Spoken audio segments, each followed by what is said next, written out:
We come from another galaxy. And we create joy. We create dreams. We create love. We will defend these titles with all of the above. That rhyme. See? So in closing, bring tamales because he loves them. See?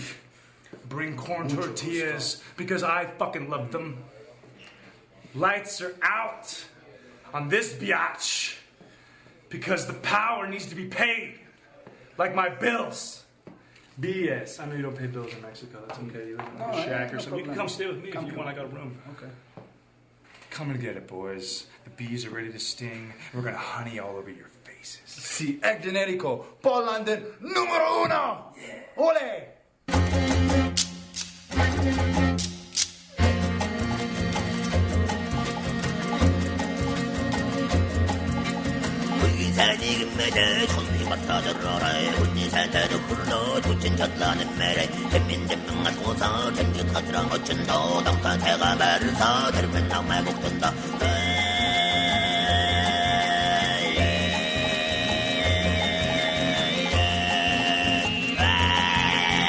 Yeah, it's crazy he's paralyzed.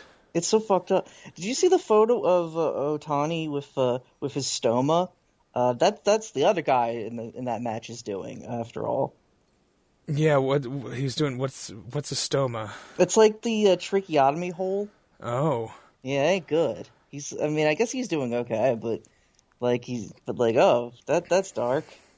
Yeah, I think I saw a picture of Takayama like pulling himself up slightly from a bar. Did you see that one? I think I saw that, yeah. Yeah. And he he's able to like move his neck a little bit. Okay, well that's good enough. Welcome to Wrestling is Gross. My name is Bucky. My name is Siobhan. What other wrestlers are paralyzed? Well, Owen Hart's dead. Who else do we got? I was thinking of that guy, Akira Katayama, I think his name was, who got paralyzed from like the tongue down, according to Dave, after he botched a dive in a war match in like '93. Akira Katayama. Yeah, it looks like paralyzed from the tongue down. I mean, which is an extremely specific phrasing, but you got to go with Dave. After all, he is the authority. I don't see tongue. I can't find that he's. Well, I don't know. It's just difficult to search Akira Katayama. It leads to sagoodakai.blogspot.com. Reviewing an SWS show. I can't find anything on his tongue. But that's okay.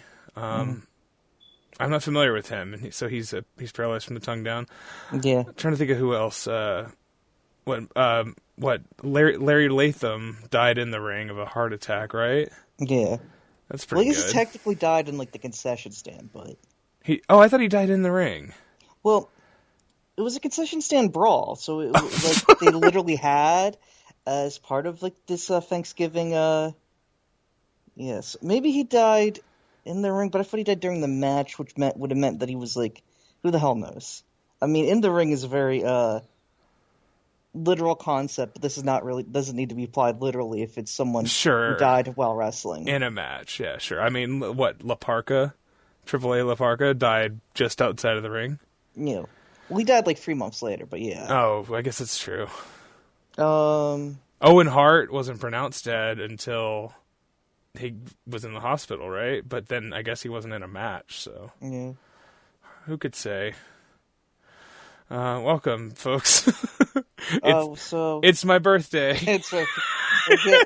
Now, sometimes you just got to get to the heart of the matter, which is death. Yeah, sometimes your heart stops. Yeah, the more of these damn things I get, the closer I'm getting, right? Yeah. Well, as they say, Funerals are for the living and birthdays are for the dying. Oh, That's not. Was that a Fall Out Boy lyric? It kind of sounds like it, doesn't it? Yeah, no, I feel like I don't think about death as much as I did when I was younger, though, for real. I mean, I'm always, like, convinced I have cancer, which I've talked about on the show before. I understand that. I mean, shocking that, I'm a huge hypochondriac, but... Yeah, but I don't know. I don't think about dying as much as I used to. I'm getting healthier all the time. I briefly mentioned it, but I've fully got the monkey off my back. I haven't had a drink in, I don't know, what is it, 3 weeks now? Oh yeah. And for people, I mentioned this. It sounds like, oh, what big deal, 3 weeks, folks. I was drinking every day and starting often before noon. And so I'm not bragging about this, but this is a pretty big accomplishment for me to go 3 weeks. So if you listen to this and you happen to be in a casual conversation with me, you go ahead and tell me that I'm doing a great job. Feel free to do that, folks. Because I fucking am, and it's my birthday, and tell me happy birthday. I've got some wrestling for us to talk about, as we do. You have not yet revealed to me your matches for the episode that we'll be following this with. That's true. Do you have them? Sort of. Can you tell us one? We're going to be talking about Toshiaki Kawada versus Osamu Nishimura. Oh, I don't think I know that match. Or yeah. Wait, when is that from? 03? 04. It's from the... G1? No, Kawada's Triple Crown run. Oh, God. He got barefoot Nishimura. He's kicking the shit out of Kawada. It's a good match. Oh, I don't think I've ever seen that. That sounds great. Yeah, he just died, right? He just died, yeah. Okay. Honorable mention, I guess, the match where Dory Funk Jr. was objectively not the most dying man in it. Yeah, I feel like we really should have mentioned that, because I did watch that, and I really love that match. And both of them are going to make my list of top 100 wrestlers. Hell yeah. Is Ichiro Yaguchi going to make it? I think he'll be the one left off. Although that's fair. Onita might also not make it. Who knows? I've got to rewatch it. So I've got 4 matches for us, and these are all matches from the years 2010 and 2011. It's 3 from the summer of 2010 and 1 from the summer of 2011. The title of the episode is "Do I Still Like This Stuff?" or "Do I Like This Stuff Again?" or something like that. This is specifically from the 5-ish years period that I stopped watching wrestling. I believe the last wrestling show that I watched, I was 16 years old. The last wrestling show I watched, my friend, I had stopped watching pretty heavily in like early 05, by early 05. And then the last show I think I saw for years was my friend Josh, who wrestled as Chains, the Crazy Clown, of course, invited me over. He calls me up and he's like, "They're doing an ECW show." And I'm like, "What do you mean they're doing an ECW show?" Yeah. So I went over to his house and he ordered, or his mom rather ordered, One Night Stand, the first one. Yeah, I didn't see the second One Night Stand until years after it happened, but I'm pretty sure that was the last wrestling show I watched in that time period. And then I didn't watch any wrestling until, I want to say, Mania 25 in 2009. And that was entirely because it was the day of WrestleMania. I was living in Houston, or I was living in Austin, but I was living sort of between Austin and Houston. I was back in Austin, but I was like, I would be back in Houston by the end of the year. And I just was like, okay, WrestleMania in Houston at the Astrodome, or not the Astrodome, whatever you call it, the Texans Stadium. Yeah, the Reliant Stadium, or whatever it's called. Yeah, the Reliant Dome. Yeah, the Reliant Dome. They so I was like, okay, I'll watch this, and I downloaded a torrent. And I watched my first wrestling show in like four-ish years, and I fucking hated it. I hated Shawn Taker at the time. I know people like that first one more than the second one. I'm not really sure where people stand on it, but like that's the match where Taker does the dive and lands on his head and takes out the cameraman or whatever. Yeah. I don't know. I'd have to go back and watch it now. I'm sure I'd hate it even more given all the things that have happened with those two guys since then, right? Mm-hmm. But yeah, so I didn't watch any other wrestling in 2009. And then for whatever reason, I watched, I think, WrestleMania again in 2010. And what is that? Is that The Miz? 2010? Is that The Miz show or is that 2011? Which one has The Miz and John Cena? That's 2012. Nah. Wait. Hang on. No, it is 2011. Okay. That's right, because then the next year is Once in a Lifetime, and then the year after that is Once in a Lifetime twice. Twice in a lifetime once, yeah. I honestly always could get the stretch of Shawn and Hunter versus Taker. Like, it's fucking years. It's Hunter versus Taker is the show. That's the first time, and then Miz. the second time. I mean, technically, it's the fucking second time they did it. And then, in the cell. Goddamn times, yeah. Oh, God. I always forget about the cell match. Yeah, those matches are all terrible. I think even if there's one people like, you're wrong, it also sucks. So anyways, I kept... Undertaker in the Sentai, though. I just want to say. You can keep saying that. No, I know. I'm not going to agree. Have you seen... what is it, LFG or whatever, where he's Coach Taker? Have you seen the clips? That's funny, yeah. I saw a couple clips just last night, I believe. Really excited to see him in his most natural role, Coach Taker. What do you think about the relaunch of Evolve on Tubi? I mean, we briefly talked about it and how funny it was last time. We know that Peter Rosenberg and Robert Stone of the Robert Stone brand are going to be the announcers. That's no Lanny Leonard and Ron Nemi, obviously. Certainly no. Who is Robert Stone? I'm sorry, of the Robert Stone brand? Can you quickly explain who that is to me? He's like the manager of he ends up managing all the women who they don't give a shit about in NXT. He was one of the Bromans, I believe. Robbie E? Yeah, he was Robbie E. Oh. He's no Mr. Spectacular Jesse Goddard, unfortunately. Or Robbie T, the Freak, of course, famously got his brains blasted by Homicide and no-sold it on a chair shot because that was how they're going to get him over, as he was a freak. Wait. That's Rob Terry where he starts bleeding and Hernandez is there, right? Yeah. I've seen that clip. I don't think I've ever seen that guy wrestle. Rob so this is not him though. It's his friend. And it's certainly not Robbie E. He was a one of those guys that wrestled in the third tier tri-state indie promotions back in the day. Robbie E. Yeah, Chaotic Wrestling. Okay. Propane Pro. Was he he was Robbie E. He did a Jersey Rob Shore Echoes. gimmick. Yeah, he did a Jersey Shore gimmick. I kind of remember that. Rob Echoes. That's the same guy. That's funny. Yeah, that guy's been around from Jersey All Pro and shit. Yeah. Yeah, that's funny. I mean, I guess technically having a Jersey All Pro guy is extremely appropriate to to Evolve. I just wish it was. You know what it should be? It should be Johnny D or something like that. Yeah, no, but Peter Rosenberg, bad guy. Yeah, that sucks. I didn't know that those are the commentators. Yeah. When does it debut? Is it out soon? Tomorrow night, I guess. All right. Well, look forward to our episode on that. Coming never. The revival of We Don't Know Evolve for WWE Evolve. Yeah, we'll do We Don't Know Evolve. Yeah, that's a good idea, actually. Okay, so I got Sam. What do you think about about Brogan Finley? I'll be making songs about Robbie E or whatever pretty soon, and Brogan Finley. Brogan Finley. It's such a bad name. Oh, what is it? Uriah Connors? Somehow a worse name. Oh man, I don't know who that is, but that's okay. I don't need to know. The younger Finley son. Oh, he's got two. He's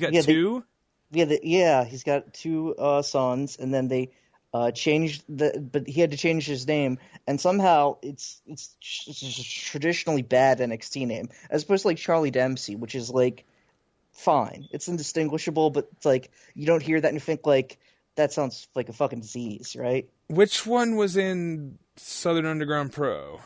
That was Brogan Finley. That was Brogan Finley. Okay. Yeah, he's like born in like 2002 or something. He's pretty young. Okay, and he goes by Uriah Connors now. He's now Uriah Connors. Okay, yeah. I did not realize. Okay, there's not? I thought you were saying there was a third brother. Is there not a third brother? No. There's only the two brothers. No, as far as I know. I think Brogan Finley seems more like his dad than Dave Finley, right? Yeah, I think so too. I don't like.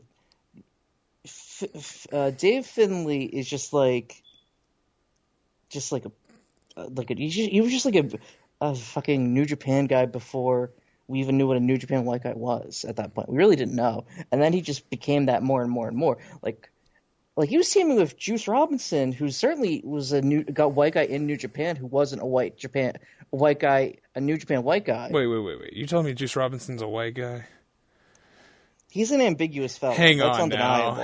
now. Now I'm looking him up. Juice Robinson. Why doesn't Wikipedia just tell me at the top if what his race is? That's the burning question, though, right? Like personal life. Let's see. It doesn't say the ethnicity of his parents. So, Joseph Ryan Robinson, married to Toni Storm. I don't think I knew that. Oh yeah, she got a great ass.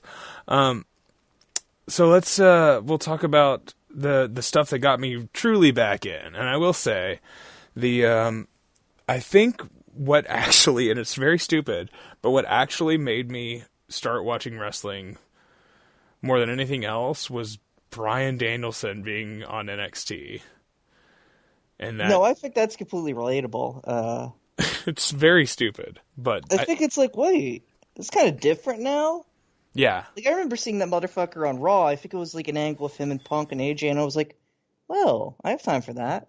Is it where and AJ made out with Punk? Yeah, it was like one of the times I was not particularly paying attention to wrestling, but I'm like, that's interesting.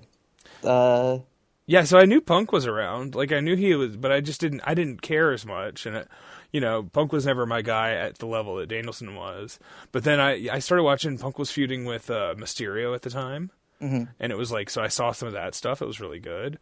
And then the Nexus stuff happened, and it was really exciting. So summer 2010, it took off, and I started. And by the end of 2010, I was back. I had reset my password on Death Valley Driver, and I had been on Death Valley Driver off and on, usually using the movies and TV board from like. Yeah, I always 06 to 08. I was a big head for the movies and TV board. Certainly explains my taste now. Yeah, I mean, I could all this shit that I guess Eric liked, and all these other weirdos. The Peter Lorre avatar, Yeah, all sure. Greats. Yeah, sure. I mean, I knew that guy. I knew that avatar like long before I'd ever seen M.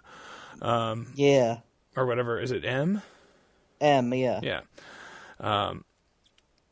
So I was around there, and then by the end of 2010, I've joined Pro Wrestling Only, and it's a couple years later I would find WKO and start, really digging in. But I think by the end of 2010, I had made a list of my matches of the year. I think there was a Death Valley Driver match of the year poll that was specifically Japan.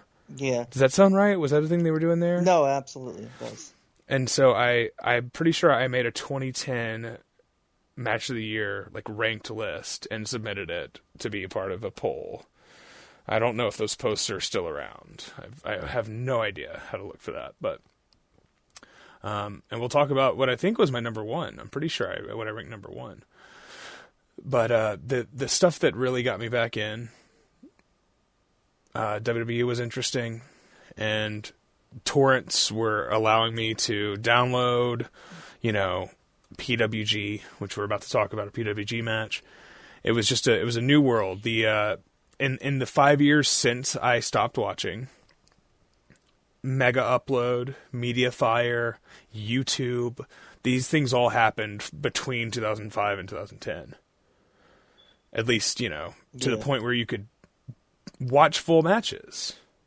Like it was really a whole new world. I mean, you could download full matches in some cases off of like LimeWire or whatever, off of the peer-to-peer services, but not really. And they were always mislabeled, and there was nobody, like, you couldn't, there wasn't like the uploaders describing the matches and saying, you got to watch this for this reason, here's a link, Like, yeah, we're talking like David Ditch and Bahu and all these people who were like trying to push their tastes on people with footage to back it up. It was all happening 2009, 2010, right? Yeah. So, yeah, matches everywhere. You remember? Oh yeah, absolutely. Matches everywhere was the name of the forum on. It was on Death Valley Driver, right? Yeah, it was on Death Valley Driver. Because I remember like 2005 was like the first time you really got a lot of that shit, and I kind of figured it out then. It's way fucking easier though, like 5 to 10 years later. Like, but I mean, I had a great time. That's when I first saw Mystico, and I remember watching Hustle and shit. Like 2005, 2010 would be easier. 2015 would be far easier, Then we'd move away from touring, and it was all a goddamn fucking nightmare. Well, I feel like the sands of the fucking sands of time, I feel like I don't remember ever. I mean, I was still buying tapes in 2004. Yeah, video tapes, cassette tapes. No, you get like $5 a tape and shit like that. And I was like resistant to even having discs of like indie wrestling. I didn't want that. I wanted to be able to copy the shit, Of course, yeah. And yeah, not that you couldn't copy a disc. Like it would get easier and easier. Of course, now fucking PCs, like laptops, don't even come with a disc drive in them. But you can buy one. You can buy a fucking DVD-R, USB for like $30 now. So I guess you could still do it. I don't know who's fucking doing that, but I mean, shit, it doesn't seem like a bad idea if you look at like the internet these days. Right. But right, to archive things for your own personal reasons. But then I'm trying to think, what Good Helmet, comps, and all those things, they're around 2010, 2011, right? He's making the sets, the big, long Memphis set and all that. I don't know what years those are. But anyways, so those things are happening, and I'm suddenly able to watch wrestling for free and lots of it. And all the Japanese wrestling that I never could watch because I couldn't afford all the tapes. I went back and I watched fucking from 88 to 95 All Japan or whatever, and I watched a bunch of rings, all this shit. All the shit that I never got to see that I saw, that I would read about for years and years. But I was also catching up on the new stuff and participating in discourse. One of the things that I know is fucking very near and dear to your heart that we're not talking about from this era because we've talked about it before, or unrelated, I guess, to the fact that we've talked about it before, IWRG. So that's the thing, that I didn't come to that till later. I guess we did 2011 then, moreover then. It was probably 2012, 2013 when I started posting on Wrestling KO. And I'd discovered that stuff. It's the thing. I got into the lucha stuff. Yeah, this is a tangent, obviously, but I got into the lucha stuff largely through Schneider and Eric Ritz and those people writing about Black Terry and Negro Navarro. Yeah. On Segunda Caída and on Wrestling KO. But what really solidified me as a full-on lucha fan, honestly, is as the Hechicero Lucero series, was a big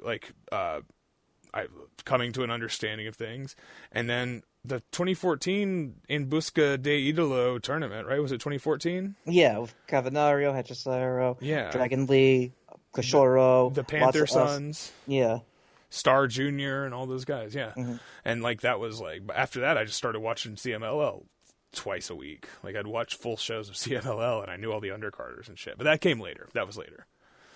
That was after I had exhausted the stuff like PWG. And I was still watching PWG, and we'll, talk about it. But, and we can go ahead and get into our first match here. From PWG, from July 30th, 2010. It's Brandon Cutler and Dustin Cutler versus the Young Bucks, Matt and Nick Jackson, versus El Generico and Paul London, Peligro Abejas. Yeah. Which means Danger Bees. In a guerrilla warfare. In a guerrilla warfare match, yeah. So this was the first PWG show that I had seen in like 6 years. Oh, yeah. And I downloaded the whole show on a torrent. And I don't know why. I don't know like what. I think I got excited by Paul London. I was gonna say because he was like one of my favorite guys, and he was a Texas guy, obviously. And I was always a huge fan of his. And there weren't a lot of guys that were that had gone to the WWE and they were coming back and working like cool indies at this time. No, it wasn't a thing that happened very much.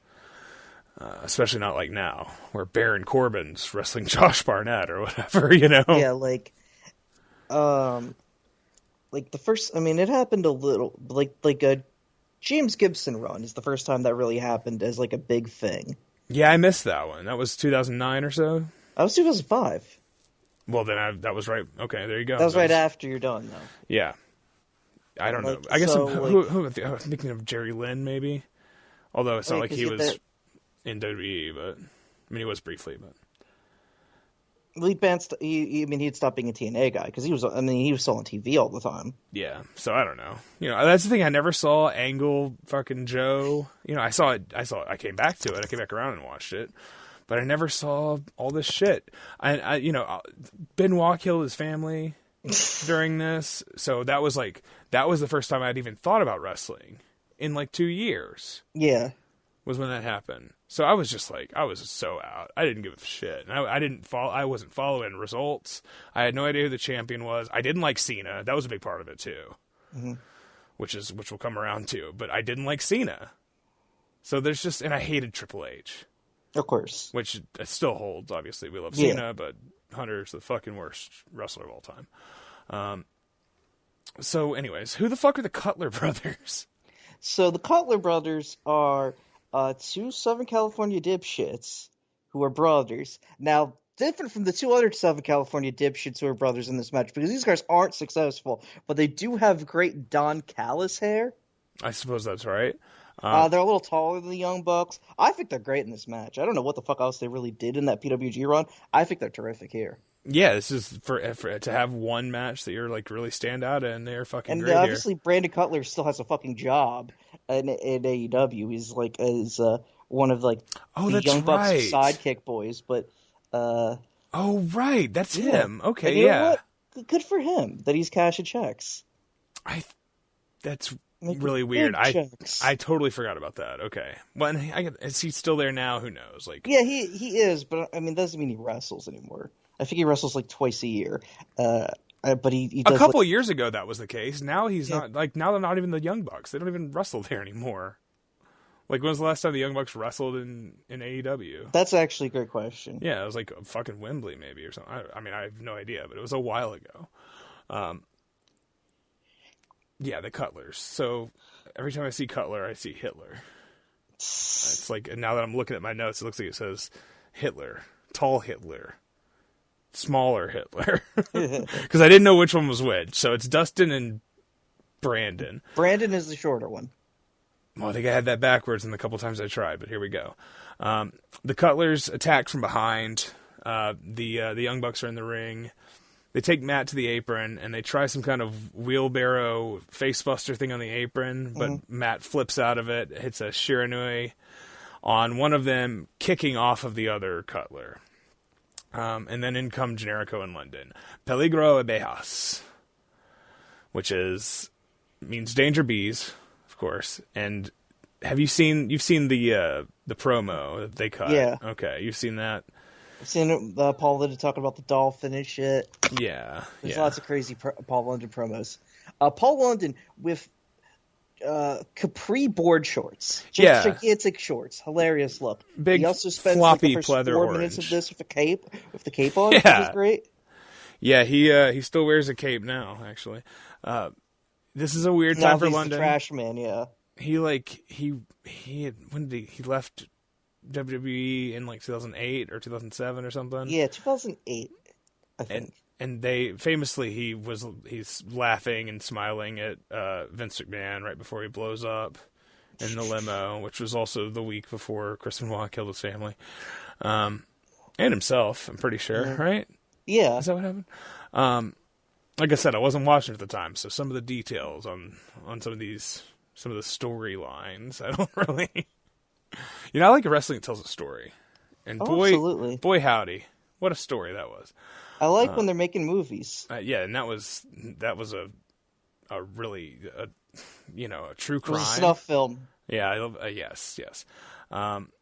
This is a weird era for London though, because there's also, and I think I watched it right around this time, that very long shoot interview with him and Kendrick. That's like the High Spots shoot interview, where there's like a green screen behind them and they keep putting pictures of all the guys they're talking up behind them. Have you seen this? I'm familiar with it, yeah. I think it's called London and Kendrick's Excellent Adventure or something. It's like a Bill and Ted, or it might be Bogus Journey. I'm not sure. Yeah. Or, I don't know the name of the third Bill and Ted movie, but it wouldn't come out for another 15 years after that happened. So, But yeah, that's a great shoot interview. And I remember them talking about a bunch of guys that I had never heard of. Like, I didn't know who Deuce and Domino were. And I still don't. I know one of them was Jimmy Snuka's son, right? Yeah, that was Deuce. That was Deuce. And the other one was in the Wrestling Road Diaries. Yeah, Cliff Compton. And he was also in that stable with Rhino and ROH. Scum. Yeah. Scum, yes. And we'll talk about that stable when we do our episode, Rhinocology, that's been in the dock for 3 years. Where I was just like, who rules? Rhino. And if we did an episode on him, we'd call it Rhinocology. But we haven't gotten around to that one yet. So, still waiting. Yeah, all right, sorry. London, big floppy orange shorts that go down well past the knee pads. The Bucks are in jeans here. They're actually wearing guerrilla warfare gear when the others are all in their actual wrestling gear. Yeah, they're looking hardy-ish, shockingly, but it works. Well, wouldn't they usually wear... They already had, like, the pants with the fringe, right? Yeah, the tassel pants and shit like that. Yeah. Is this the best era for the Bucks, or is it, like, a couple years later? I'd say this era, maybe. I don't know. It's definitely PWG is where the Bucks were their best, though. Yeah. Right? I mean... Yeah, and then before... the last hurrah... God, because PWG then stops fucking running, obviously, at, a certain point in 2015. But they still have, those guerrilla warfare matches on, Bola and shit. 2014 is the match with them versus Candice and Joey. That's a great match. Yeah. I would totally love to do that match on this show at some point. Hell yeah. We never talked about Joey Ryan, but he was... he was Mr. Guerrilla Warfare. He was a lot of those 40-minute matches probably aren't worth talking about, but here's something nobody else is ever going to talk about them. So it's does it fall on us to talk about them? No. Yeah. However, we're one of the only shows that is down to go deep on the ring work of fully canceled wrestlers. Yeah. Joey Ryan, he's a piece of shit. I said we'd never do a Benoit match, and then last year on my birthday episode, we did him and fucking Taskmaster. So I don't know. I'm always it's all how the light strikes us, Yeah. Yeah, I don't know. I think the Mount Rushmore years where it's them and Roddy, and I don't know, Adam Cole's around too, I guess. But there's I think Roderick Strong with the Young Bucks is always really good. I don't know. I haven't watched any of that stuff since it happened, but I do know that they were never better than they were in PWG. Because they're, this is home turf for them. Yeah. And, they went to New Japan, and that was terrible. It was awful. He was just trying to get over shit that just nobody in that audience really gave a fuck about. Yeah. And then just trying to... And just being in severe denial about that, of course, to the point where they were planning stories about people... complaining about how over they were to Dave. And Dave just credulously reporting, Bushi, he seems to be kind of a malcontent. He's not very happy about where the Young Bucks are going with their push. And you're like, shut the fuck up, Dave. What are we doing? That your Meltzer is starting to sound a little bit like Muppet character. Oh, Dave kind of sounds like a cookie monster. He's a little less, than certain. Phil Schneider's more of a cookie monster than Dave. That's very similar. Murder Brian, very similar. Sort of continuum of voices. Dave is the least cookie monster, but I just don't. This is also essentially the Gabe Sapolsky voice. Yeah. I don't know. It sounds a little different from the last time I feel like you did it. Bushi's kind of a malcontent, No, that was even more Cookie Monster. Anyway, I'm not telling you to try to refine it now, but no. It just sounds like a Sesame Street character. So let's see here. Dustin Cutler, maybe it was the other Cutler. One Cutler hits a rebound spinebuster, bouncing one of the Bucks off the ropes into a spinebuster, sort of combining Tully and Arn's finishes. That's kind of cool. They go to the apron, and one of the Cutler lifts the other one up, sort of flapjacks his brother Cutler, lifts other Cutler off the apron onto the Bucks on the floor. And then Generico and London are in there. There's this match is full of spots. I don't know. I'm not going to list them all. But, there's a spot where fucking one of the Cutlers climbs onto the apron from the floor, tries to suplex Jericho over the top, inside out to the floor, and Paul London comes, flipping over both of them, and effectively hitting a Tope con Hilo sunset bomb on one Cutler onto the other Cutler and the Bucks. And the crowd is nuts. This building, when they had to move from this building, PWG essentially died to me. Yeah, it's unfortunate. And obviously, there's plenty of good PWG before they're fully in this building. Plenty. Sure. But it's like, this is inextricable to them. It's sort of unimaginable that they wouldn't eventually get to this place. Right. Yeah, it feels like they found it. They made it to the mountaintop. We've covered one PWG match ever on the show, is that right? And it was the Legends Battle Royal.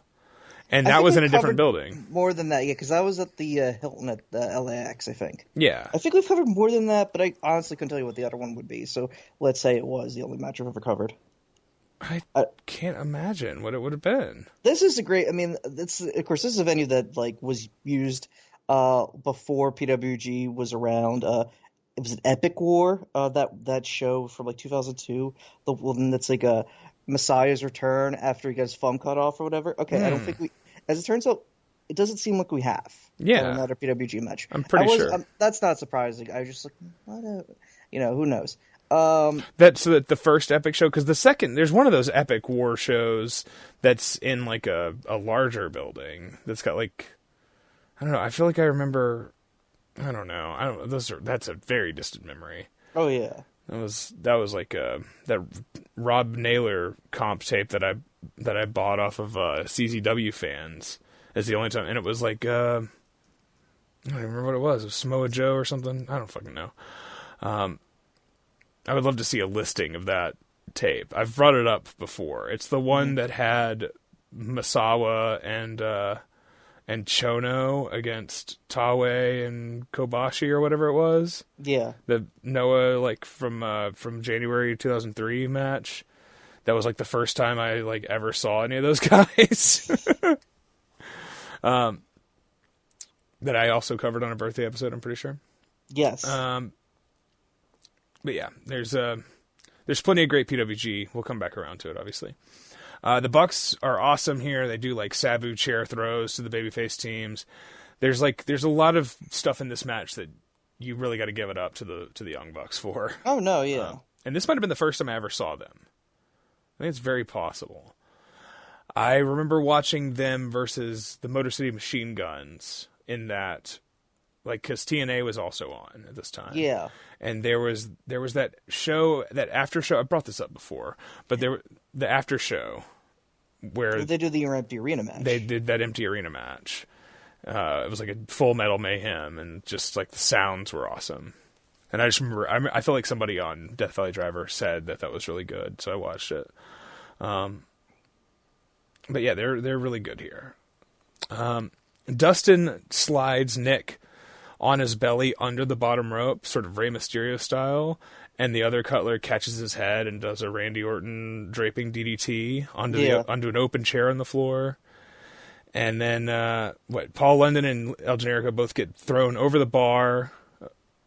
And that bar's great. Yeah, I love that concession stand. That's very similar to the LaSalle Knights of Columbus Hall bar, where it's like it's built into the side, and it's just like you could absolutely do that spot and that spot only. Like it's a proper concession stand. It's like the concession stand brawl, the famous one from Memphis. Where it's like there's a camera inside the concession stand, and there's, in theory, 2,000 fans just outside of the concession stand, but you can't see them because it's super dark.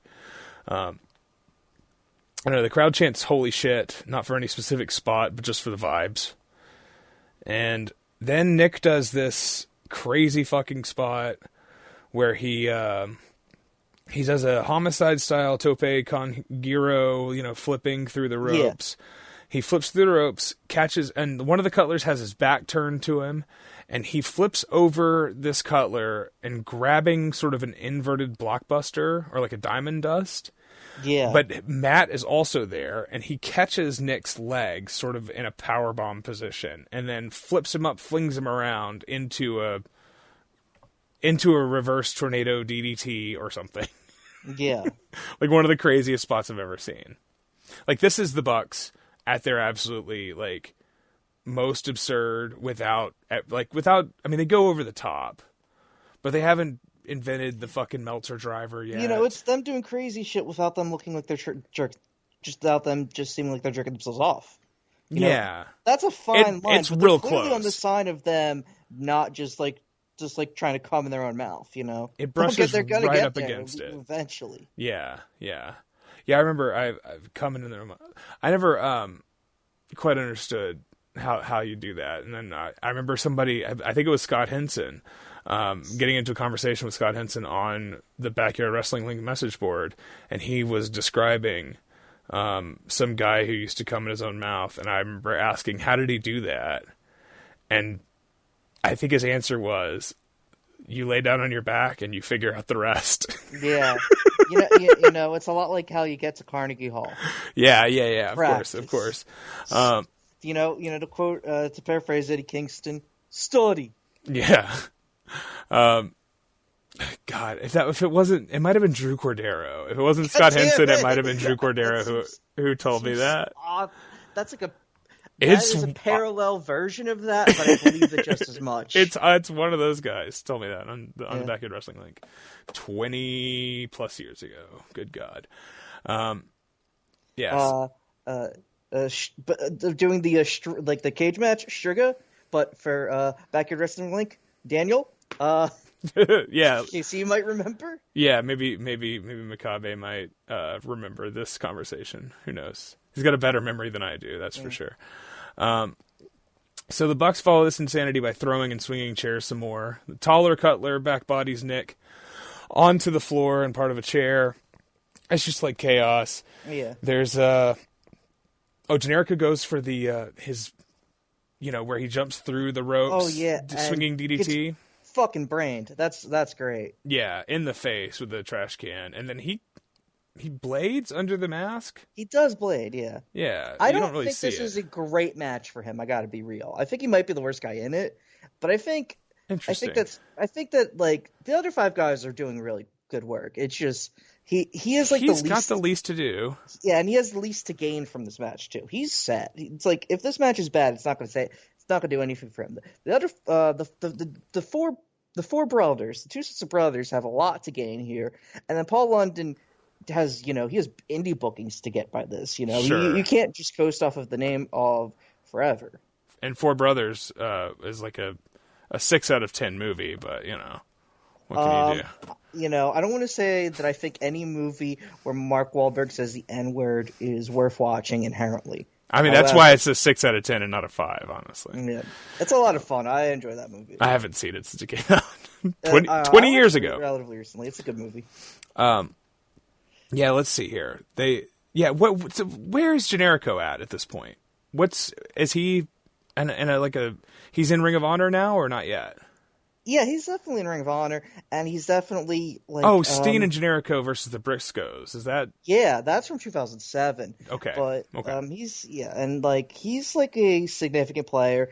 I don't know if he's debuted with DDT yet. But he had his run of Dragon. Oh yeah. Like, so he has like nothing to. I want to say he goes and he wrestles it's the Union Pro against Kodaka, and that's January of 2011 or 2012.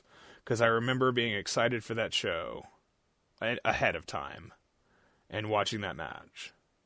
And I'm pretty sure that was the first time he wrestled in Japan. I'm not looking it up, but something like that, you know?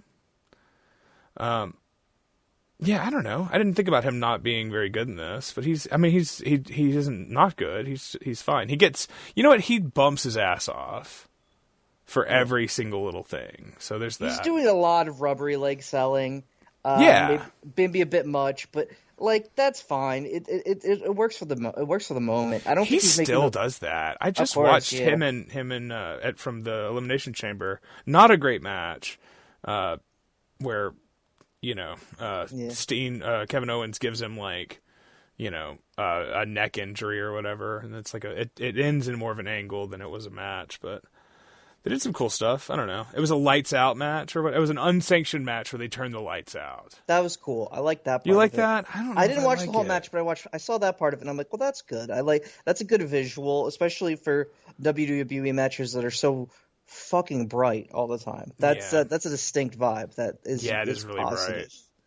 Yeah, did you see Travis Scott? I did. Break Cody's eardrum. Dude, that is a crazy slap, and. Yeah. Why the hell I don't think he was asked to do that actually, but I don't know. Well, he got high in the ring before he did it, right? He like lights a blunt in the ring. No, he's like burning sage, which is crazy. He's burning sage to get rid of this demon Cody. What?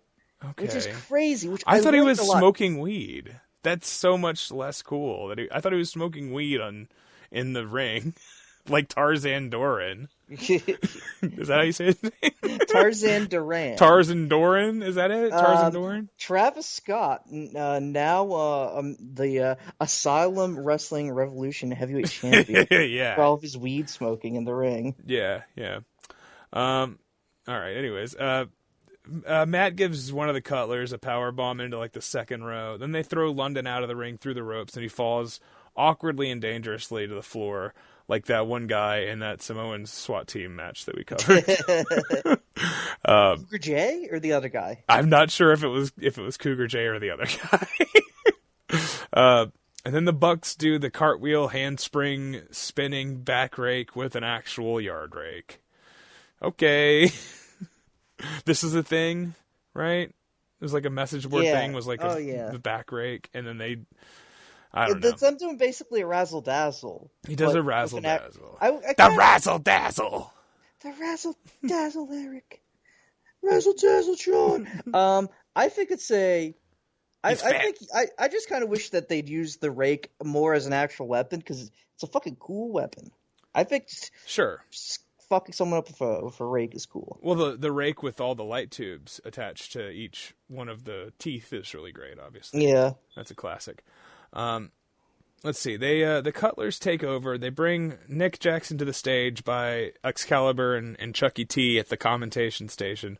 Double gorilla press slam Nick Jackson off of the stage onto everybody below. It's a very safe bump, but it's very cool. And then they get a table. That's right, a table, a real table in an indie wrestling match. Isn't that crazy?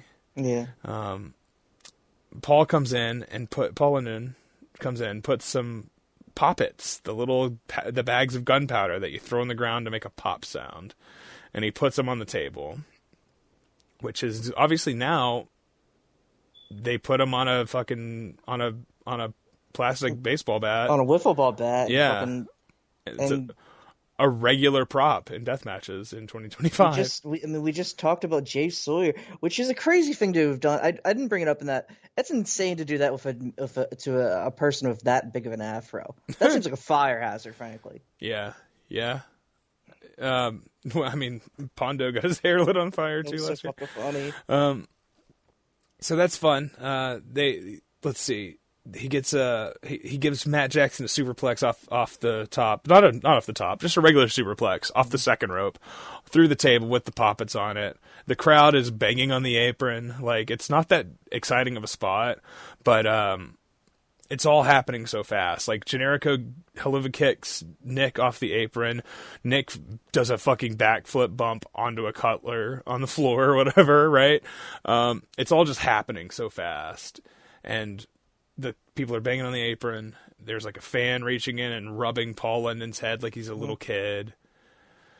And then the smaller Cutler alley-oops Matt overhead and catches him with the low blow reverse kick on the way down.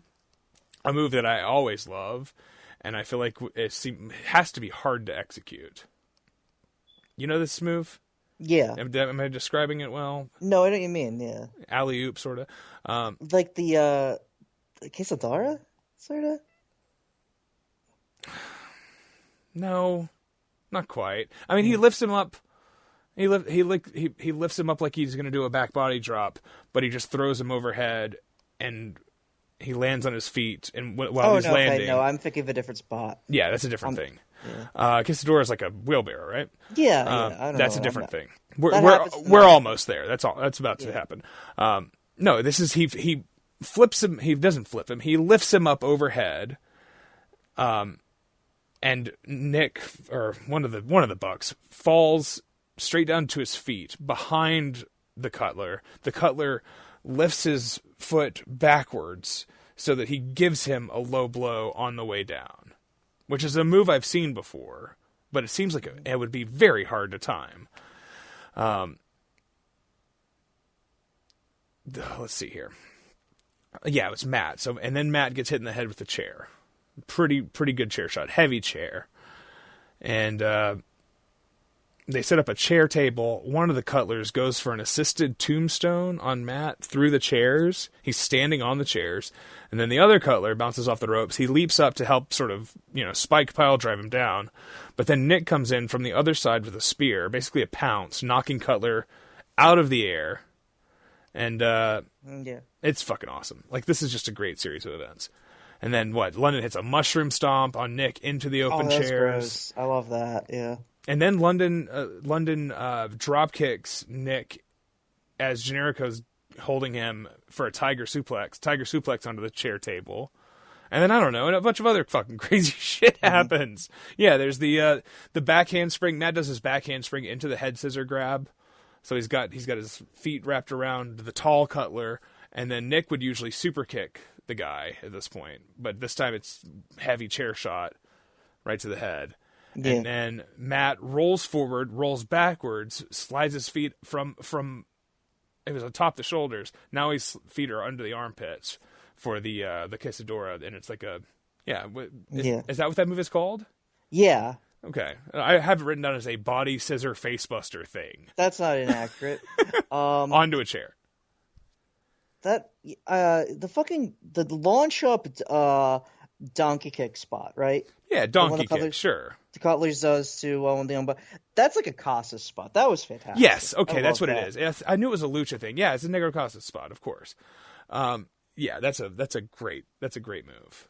And considering we don't know who these guys are hardly, for them to pull off a thing, it just feels like a very difficult move to hit right. So yeah. But these two teams have probably wrestled each other 1,000 times, right? You'd think. And they're still friends to this day. So, and let's see, it's all moving really fast. Generico gets fucking brained with a chair, like a pretty hard chair shot, and then Spike tombstone onto the chair. Looked really dangerous, like a low hold. Generico head like hitting hard. And then London barely breaks up the pin. Very hot near fall. Cutler's now at the second table. Like, what the fuck is the budget for this match, right? Yeah. Where do they even get these tables? The Bucks in with a can and a lid. They're swinging them well. This is a fucking crazy sequence here, too, where one Cutler is on the apron, the other one is on a table. Nick climbs the ropes with the trash can in hand, like he's going to jump off the top rope with it, but instead he throws it at apron Cutler's head, like violently, and then Matt vaults over the ropes, catches a swinging DDT on that Cutler, on the apron Cutler, on the apron. I have the word apron written 5 times in one sentence here. Who takes a perfect head first bump on, you guessed it, the apron. The hardest part of the ring, some people will tell you. And then Nick hits the most beautiful fucking 450 on table Cutler. So we've got apron Cutler, table Cutler. That's a very good 450. Well, it's really interesting because he has to jump up higher. So you watch him like calculate it as he's standing on the top rope because, you know, the distance to the target is up 3.5, 4 feet from where it would normally be, you know? So he has to do it like in a particular way, and it looks fucking great. It's got a straight up, you know, very elevated. Yeah. I don't know. Through a table. Yeah. It's awesome. Oh, yeah. And that's a close pin. London pulls Nick from the pin, just barely. Chuck Taylor on commentary says it might have been the coolest sequence of moves he's ever seen. And then finally we get to the finish. The Bucks have London isolated in the ring, but he crotches Nick on the top. He gets Matt down. He's on another corner, goes for the shooting star press, but Matt rolls out to the floor. Meanwhile, Generico runs in, gives Nick a hell of a kick while he's sitting on the top turnbuckle, and he sets up the turnbuckle brainbuster as London adjusts, turns around, hits the shooting star press from the top to the floor onto Matt and both Cutlers. Generico hits the brainbuster, and now finally with everyone else fully neutralized for the first time in the match, he can stack Nick up for the pin and the win. Mm-hmm. And it's like a miracle of a match because it's kind of everybody's going for the win the whole time. I mean, obviously the Bucks are being douchebags, but that's the gimmick. But even they're like trying to get the win. It never feels like anybody's doing too much of an elaborate setup. You know, it's sort of low tech for how crazy these matches could be. Yeah, but it's high impact, so it's like, you know, that's certainly fine. The pace is just relentless, you know? It's logical. I don't know. I just thought it was really, really good. This one held up way better than I expected it to. It's ultra modern. It's like, and, you know, seeing this in 2010, it really did make me think the future was bright for this, you know, all-action spot fest style. But unfortunately, like, very few matches, if any, since this have, like, lived up to this, you know, as the style evolves into, like, a more illogical version of this, you know?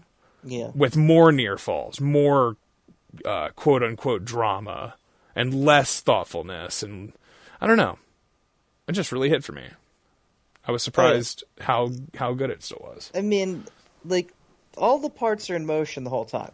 Like, we always, like, no wasted motion. Well, it's like there's no wasted motion because nobody just like stops like to sell the drama of it as opposed to sell what's happening. So like be like, are you paying attention? Are you paying attention? Selling, which is not real selling, basically.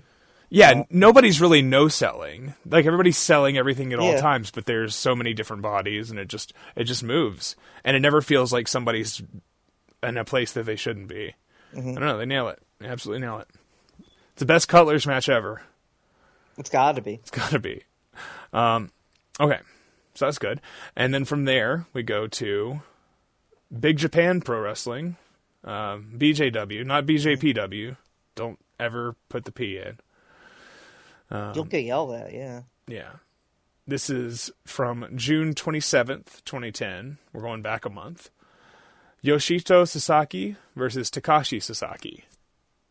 And I picked this because I saw Cult of Nakano, is that the person's name? Cult of Bolt Nakano? Yeah, I saw that account. Do we know the person? I don't, but I know. I think Misha's mutuals with them at this point. Okay, sure.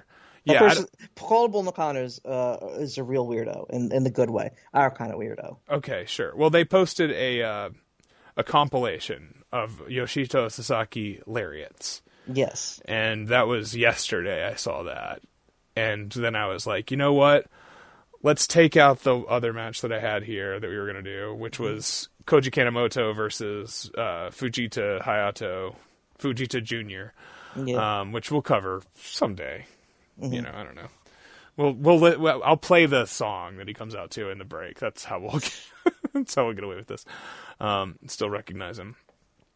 This is an 11-minute mid-card match from a random Korakuen Big Japan show. It is not a death match, but it is bloody. I could not find this. I was like, I picked this, and then I couldn't find it. I couldn't find it anywhere. And then I was like, then I thought about the ditch. And so I went to the old, Wayback Machine to load up the ditch website, which it's a miracle that all that stuff, not all of it is still up, but most of it is still there. And this was on a MediaFire link that had to have been put up in 2010. Yeah. And it's a WMV, a Windows Media Video, or whatever that's real vinyl. Yeah, yeah. This is dead formats get. Nobody encodes something in WMV anymore. Mm-hmm. But there was a time where that was just as common as an AVI. Do you remember before fucking VLC became the perfect media player? We were all using Windows Media Classic with a bunch of plugins we downloaded. Oh, yeah. Good God, what a world we lived in. Yeah, what a world we lived in. And that was at this time, too. Like, VLC came around this time and solved all those problems. So shouts out to VLC Media Player, which I watched this on. And I have downloaded on every PC that I've had for the last 15 years and on phones and shit. I've got it on my Fire tablet, VLC Media Player. Because how else can you play an MKV file and have the subtitles actually work, I can't think of another. I have no idea. No fucking clue. Yeah. So yeah, WMV. So shouts out to David Ditch, MAGA Weirdo. I hope he's enjoying the tariffs. Yeah, I'm sure he's Sig Heiling all the time, which is what they do now. They just openly Sig Heil. Very strange. So we see clips from the May 28th Korakuen show where Yoshihito decides to try to just kill Takashi Sasaki in a tag match, as well as a clip of Yoshihito lariating the hell out of the Necro Butcher and pinning him on a house show that I believe was in Yokohama. I looked up. Yeah. That was 2 days before this.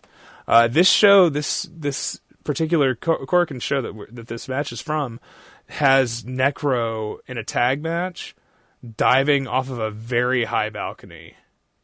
Have you seen that? Oh, yeah. That was fucking cool. And I'm pretty sure his foot catches, I think it's Kankuro Hoshino, in the face on the way down. I was having flashbacks to that.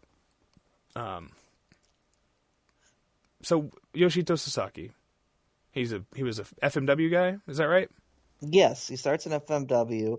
I think he debuts in 01. He's like one of the last guys to graduate from the FMW dojo. Maybe the last. Right. Yeah, I always get confused because Yoshinori Sasaki is Mammoth Sasaki, right? Yeah, and he debuts in 98, I think. Okay. And then he's in, he's in 01 quite a bit? Yoshihito, yeah. Yeah, and he's in the Matsunaga stuff in 2005. Absolutely, yeah. Which might have been the first time I saw him. Probably not, though. I probably would have seen him somewhere else before. That was the first time I noticed him because that was definitely some of the first stuff that I downloaded when I got back into wrestling. So it was around the time I saw this, probably around the same time too. But you go in through Death Valley Driver reports and seeing the write-ups of Stop the Matsunaga was also a very important thing to get me back into wrestling. And then being able to download those clips and watch them. And so Takashi Sasaki, known for crazy death matches, he was a DDT guy, is that right? Yes. That's the first place he breaks out. I don't remember exactly where he's trained, but that's he debuts in 96 or 97, so that's a while before this. Right. And we've talked about him before, of course. Well, we talked about him in the very first episode of the show. Yes. The third match on that episode, or the second? I don't recall. Doesn't matter. Yeah, he debuts he was trained by Goro Sarumi, and he debuts in '96 for one of those for IWA Kakuto. And then he ends up a DDT guy for a while, and then ends up in Big Japan. Yeah. Starting in 2004, basically. Well, and he's like a 2-time champion, I think, and then that's the second title reign, 2007, is when he has that scaffold match with Yuko Miyamoto, covered on the very first episode. The year before this, or maybe it's 2008, he forms Freedoms. So he's got his own promotion at this point, but he's still pretty full-time with Big Japan for the next couple of years, if I remember correctly. He doesn't leave Big Japan until 2013, basically. Okay. They also show a clip of their fight from 2005, which I haven't seen. It looked like it was in 01. Yeah. But bleach blonde, spiky hair, Yoshihito. Very cool. Yeah, looking very Dragon Ball. Yeah. And also the Big Japan pre-match music, the VTR music, has always been the coolest of any Japanese fed. No, they've always had some of the best, if not the best, hype video stuff. Yeah, absolutely.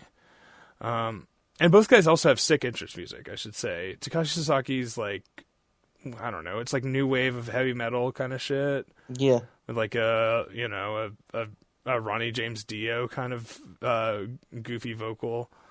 And then Yoshihito has this like long piano intro that feels almost comical because the music hits after like 30 seconds of this, and the main part of the song hits, and then he just kind of walks out and does nothing and just gets in the ring.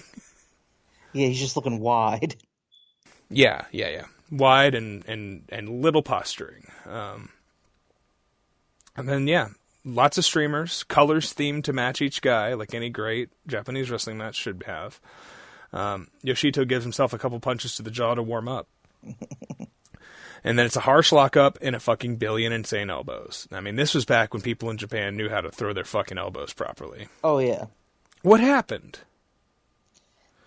I don't know. I don't fucking know. I think... Whose fault is this? I don't know, necessarily. I do think that... I don't know. We'll just blame New Japan. Let's blame Tanahashi. I mean, it's New Japan. That is the reason. We'll blame Tanahashi. And I like Tanahashi, but fuck him. Nobody likes him because he throws good strikes. Yeah, the best strike he throws is just little fucking body shots in the corner, right? Like anything else he throws is nothing. I think Naito also has never had particularly great elbows. No, I don't think. I think that's true. That's not that's the guy who's not at all based around throwing good strikes, which is fine. Right. His kicks, drop kicks are good. His drop kicks are good entirely. Yeah, but also that's just you want to see him pose after he lands it, Yeah. Yeah, those are some sports entertainers right there. Yeah, some really good elbows. And they know how to do them. And then, chops, overhand lucha slaps. Then they, trade stap mares and soccer kicks. And then they slap each other in the face a bunch. This is even harsher than I remembered. And I looked it up, the ditch blurb mentions how dead the crowd is. And there's, one cage match review that mentioned the crowd not being into it. And I guess. I don't think that's But I didn't really notice. Yeah. I wasn't really thinking about it. No, I wasn't thinking about that either. It's a mid-card match with nothing on the line. Mm-hmm. It's not really meant to be the hottest thing in the show or anything. It's just it succeeds if they're happy. Yeah. So they go to the floor. They take turns whipping each other into the fourth row, and they trade slaps to the face. And then Takashi gives Yoshihito some very harsh headbutts and busts him open hard way. Now, I know this isn't true, but if you told me that Yoshihito Sasaki is a guy who never bladed once, but bled in a quarter of his career matches from the forehead, sure, yeah, it seems like he always gets busted open from headbutts, whether it's his own or somebody else's. I feel like this happens he gets busted open from weapons also sometimes, but he just doesn't seem like a guy who's ever actually gigged. No. Although I'm sure that's not true. But he doesn't seem like he needs to. He doesn't need to. His gigantic head will just be ramped into something, and he won't feel it. He's pretty dead from the neck up. That's cool though. Yeah, so he retires. What, 3 years after this? Is it 2013? About then, yeah. Do you know why he retires? I want to say he had fucked up knees. I could be confusing that with the kayfabe justification for why Shinya Ishikawa retired. Kayfabe, I haven't thought about that guy in a while. He retired because he was fucking someone in his fan club, I think. But Yoshihito Sasaki was, I think it was his knee. I think it actually was his knees that were just like fucked at that point. What is it with this? Like, Japanese wrestlers have like a mild scandal and then they have to retire. Like, is it still like that? I mean, surely not. The last big one was in Taka had to sell the fucking K-Dojo, right? That was 4 or 5 years ago now, but that was still like crazy. Like, he had to disavow his promotion that he'd been running for 20 fucking years that was branded with the name he'd made famous and shit. Like, well, then he sold it to like fucking Ayato Yoshida and Kengo Mashimo and shit like that, right? That was fucking weird. Yeah, but then he starts JTO. Yeah, he's doing and fine. Does great. Does better than JTO shows have been watched by way more people than K-Dojo ever was, right? Yeah, I mean it's weird, yeah. Yeah, he's doing fine. He's doing fine, but it's more the principle of how limp dick this is as a way to go through your like like such a cultural expectation is a bitch shit. Yeah, it's weird they still do that. He fucked up his meniscus in 2013, and then he had a bunch of knee surgeries. Apparently now he's a truck driver. This is just what the Pro Wrestling System Wikipedia says. So it says he's a truck driver? Yeah, that's a very fucking Japanese pro wrestler job. That's awesome. Yeah. They're the guys who keep it running, Without them, we wouldn't have our, gizmos and, treats and whatnot. I don't know. Yeah. The eggs would cost even more. Back in, they trade some crazy slaps again, and Takashi knocks him down with one of those slaps where you kind of hold the left hand to the side of the face, you slap the face with the right hand, and then the guy's head bounces off your left hand too. I've seen this in Japanese wrestling for years. What is this? It's like a double slap. It's really cool.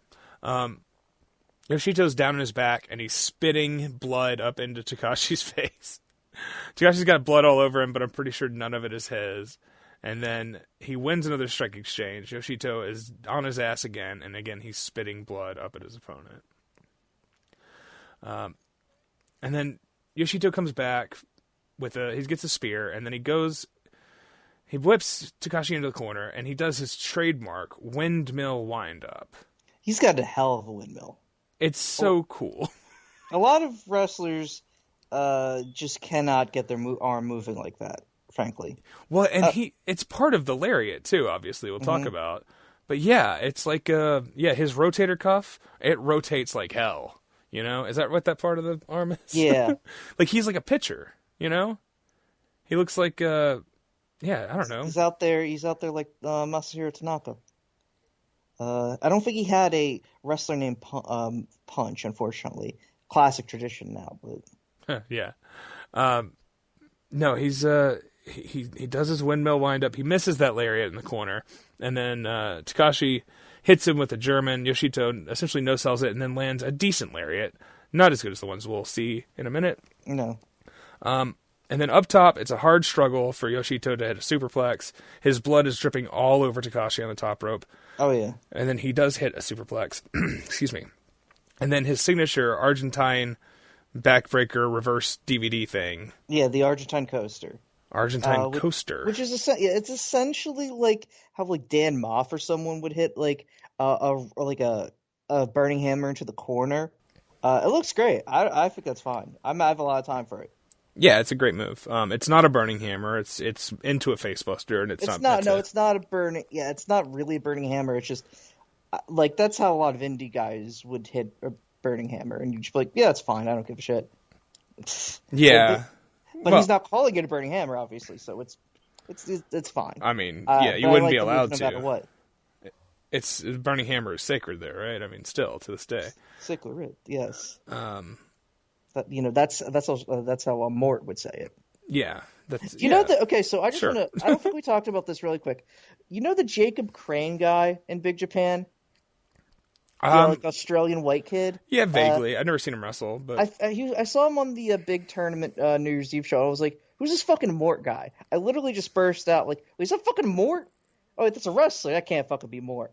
When I saw him, I'm like, "Man." but it's not Mort though, right? It's not Mort. This is a man from like a sort of real country instead of Denmark, which is not really real country. I haven't thought of Mort in a long time. Mort, I unfortunately have to think about Mort a lot because I just find him so representative of white guy Japanese wrestling fans. yeah, I mean, I think you consider. I just don't think about these guys as much as you do. No, and you know what? You're better for you. You think about your children and stuff. I try I think to. about these guys, and I think about people who I do the taxes for, and that's about it. Yeah, that's all right. You know, God damn, I'm glad I don't have to do taxes for Mort. yeah. Such a bitch ass client. Oh my god. I mean, he's probably doing some shady business, anyways, right? Yeah. Hopefully he's dead. Yeah, I mean, we haven't heard from him in a while, right? When was the last time Yeah. we heard from Mort?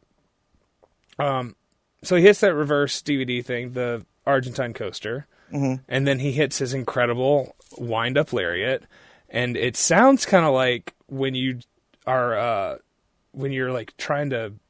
We got a bunch of branches in the yard, and you're trying to break them up for firewood, and you have like a big heavy work boot, and you step on like a really big branch, and you have to and it cracks perfectly. I'm gonna see if I can get this here because I've got it lined up. Did that read? No, absolutely. It's got a real Foley art quality, I would say. Oh, we're gonna do it again. Yeah, like He's winding the arm. All right, ready?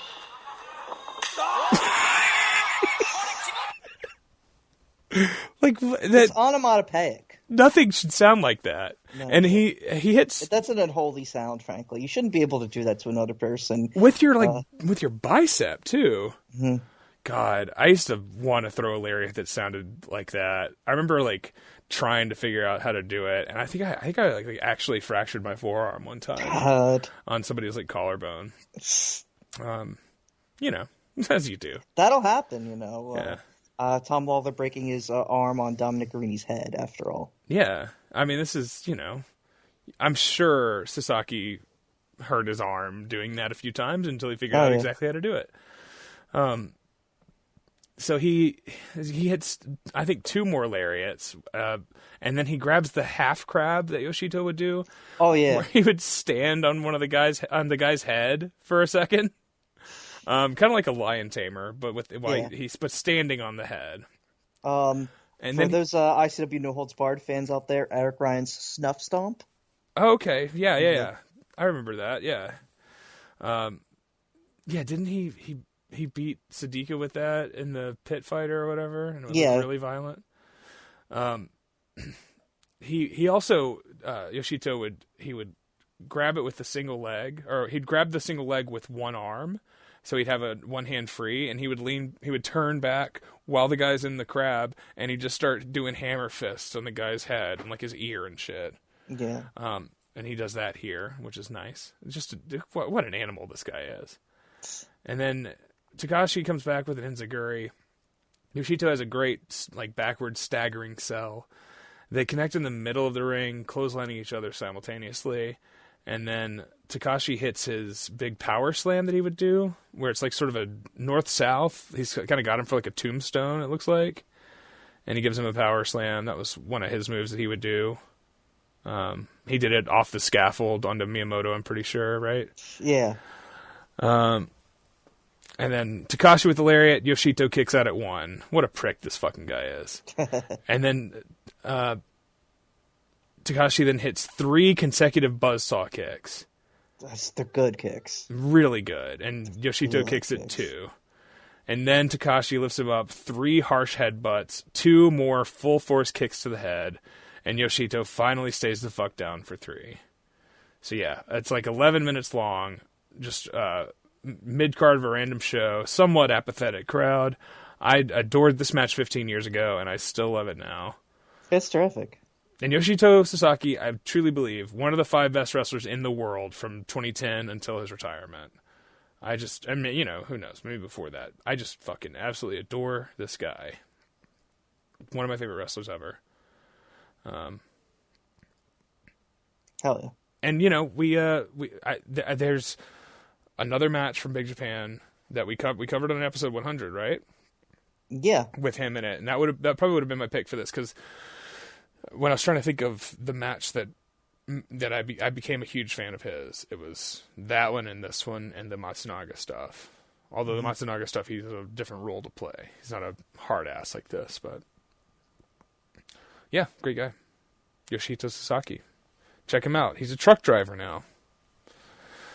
Keep America running. Yeah, right? God, we should get him over here. Although I guess we don't. I guess that's not what they want, right? Mm-hmm.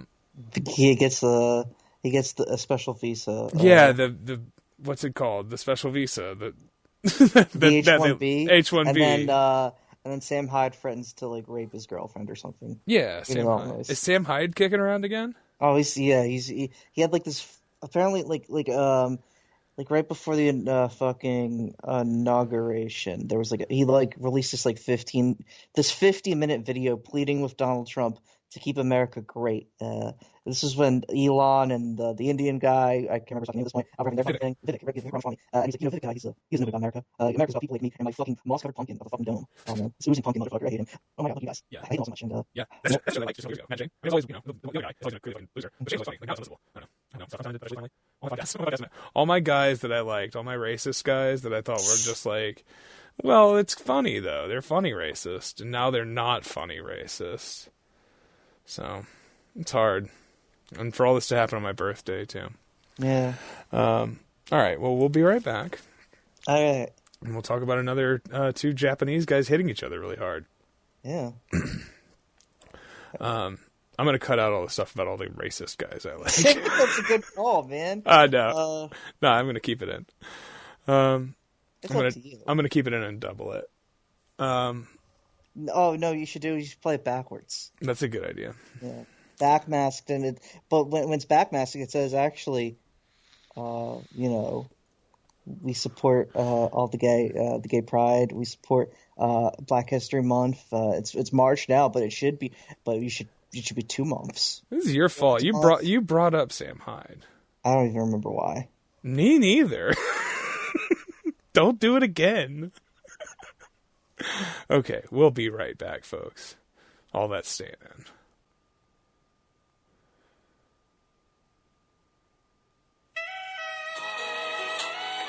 That's it. Yeah. Hey, you came into that dub song too, though. Now that I think of it. Yeah. But this is the shit, right?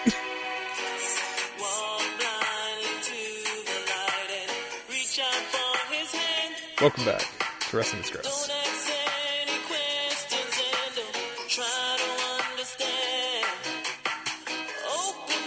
So we're just going to listen to this for a minute.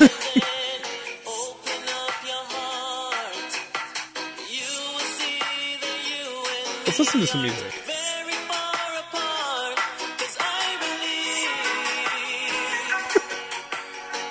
What is this? How did Fujita Jr. Hayato come to use this song? Okay, so I feel like I know this song from something that is not pro wrestling, but I don't. Now, how I know that? I don't fucking know. I don't know how anything helps in life. I don't. Well, all the comments on YouTube are in Japanese, but the cover art is like 4 black guys. Not that they don't have those in Japan necessarily. They got Aja Kong and that one basketball player, and Bow Wow in Tokyo Drift. I don't know what this is. I don't know what this is. What's the Takayama music? He would come out to some really cool music. We'll listen to some music real fast. It's my birthday. Absolutely. Takayama entrance music. Yes, this one.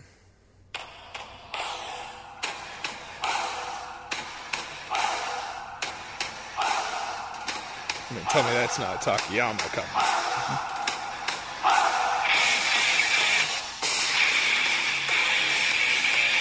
From July 10th, 2010, Noah, the Ark. Yoshihiro Takayama versus the GHC heavyweight champion Takashi Sugiura. Yeah, that's a good song. All right, so we go from the mid card of a middle tier promotion in June, and then 2 weeks later, the main event of the number 2 promotions, like what's it? Their 10th anniversary tour. Yeah.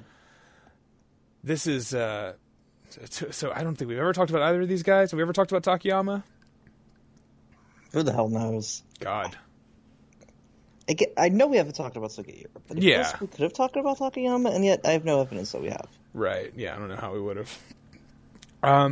It's not like he's never. He certainly had a match or two where we could have talked about him, but we just haven't. You know. Yeah. There's plenty of wrestlers to talk about. That's a great thing. Yeah. So he's a big fucker. You know Takayama. Everybody knows Takayama as the guy who got into a fight with Don Fry. I think that is still his most famous thing, right? And it gets referenced occasionally, I mean, all the time. Anytime two wrestlers have like a hockey fight spot, yeah, people are like, "This is like Fry Takayama," and they should never say that because nothing is like Fry Takayama. Nothing will ever be like Fry Takayama. Takashi Sugiura was a junior heavyweight the last time I had seen Noah. When I watched this match, this is my reintroduction to like the big leagues of pro wrestling. I didn't care about New Japan. I got to where I would watch some of this stuff. I should also mention Misawa dying in the ring. What a thing. Weirdly also led me back to watching Japanese wrestling. For whatever reason. I think I heard about it, and then I maybe that led to me finding that you could just download these matches in full, and I think I started watching some Noah after that or whatever. But yeah, New Japan I didn't care about. I didn't care about them when I was a kid. You know, I mean, I liked Hashimoto, I liked Otani, I liked the juniors, you know. But it was the thinking back then was, you know, who cares about this shit? You know, All Japan better. All Japan good, New Japan whatever. Yeah. You know? And obviously we've all come to understand that was wrong of us. Fujinami good, you know, even as an old man. Like, great guy. Mm-hmm. But so when I started watching again, I didn't really care about New Japan. I definitely didn't care about fucking Tanahashi. I immediately rejected him. I came around on him. I liked Tanahashi fine. But I was just like, no. I liked Nakamura was my guy. But like in 2010 I started watching I think the first time I really got into New Japan was I think it was Nakamura and Goto. Goto was my guy. Yeah. And Goto just won the belt. Crazy. So fucking crazy. 15 years after it seemed like he was poised to do it. Or even longer. I mean, he won the G1 in like 2008 or whatever. Which I don't think I even realized until I was reading about it the other day. Meanwhile, Takayama's a guy I knew because I had a tape where he fucking beat the shit out of Kobashi. And that's an incredible match. It's from 2004, I think, April 2004. That show, that was a tape that I had. I didn't have a lot of full Japanese shows, but I had that Noah tape from High Spots that I think had maybe some clipped undercard matches, but it had I want to say it had Marufuji and Kenta versus Ogawa and Misawa. I'm not sure. I think it's the same show. I don't know anymore. Who cares? And it had Takayama and Kobashi in the main event. So I knew Takayama. I knew him from Fry Takayama. You know, the film, Fry Takayama. Yeah. Sugiura, I got to tell you, I don't think I really remembered him I'm getting into Noah 2010, and he's the champion. And obviously, he had been a junior heavyweight. I think it was probably junior heavyweight champion on that was the other one, the 04 Dome show with Kobashi Akiyama. Am I getting these right? Am I getting my facts straight here? I think that's a Budokan show. Isn't the first Dome show the 05 one? No, they did an 04 one and then an 05 one. 05 is the one with the Misawa Kawada. Yeah, and Kobashi Kinsuke. Yeah. But the 04 one has you're right. Yeah, Departure. Departure. I don't know. It's late. Yeah. And I'm an idiot. I just thought you would remember better than me, but then I remembered better than you. Must be my birthday. Sugiura is the fucking heavyweight champion here. And so I didn't even know who the fuck this guy was, really. And then at this point, of course, Takayama has held the GHC championship, the fucking IWGP championship, and the fucking Triple Crown, which is still a pretty exclusive club. But even more so in 2010. I don't know if anybody... Yeah. I mean, Kensuke Sasaki had done it, I think. I guess Kojima had done it. I'm not sure who else. And by now, I think Muto and Yuji Nagata are both in that club. But it's a very limited club. Takayama already pretty broken down by this point. You know, he's had the stroke. He had the stroke in 04. Yeah, in the middle of the G1. Yeah, and it happens like right after his match with Kinsuke. Is that right? Yes. And that's a match. You go back and watch that match, man. You could tell one of those guys is gonna have a stroke after that fucking thing. Oh yeah. That is such an awesome match. that is the quintessential two big fuckers killing each other with suplexes and throws and hard strikes match.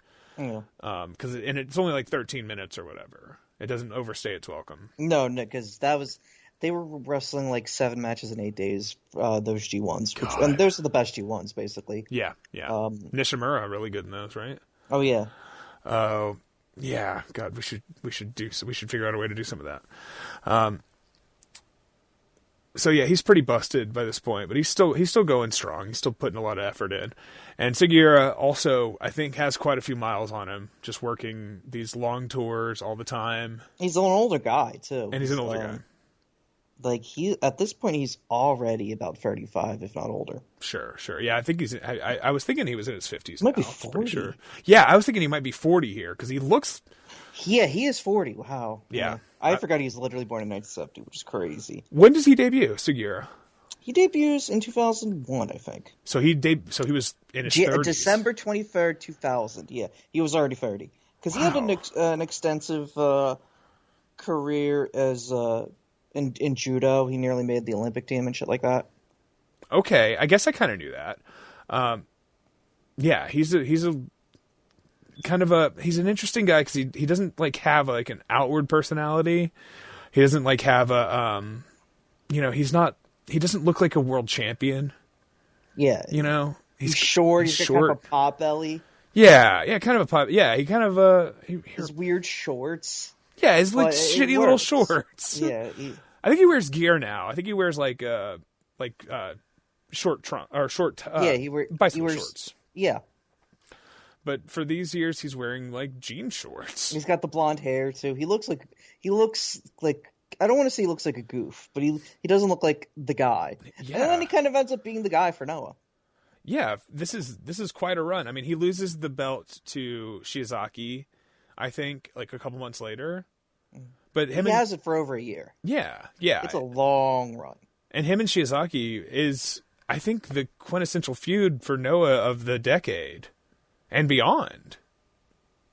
I mean, what else would be a contender for that? God.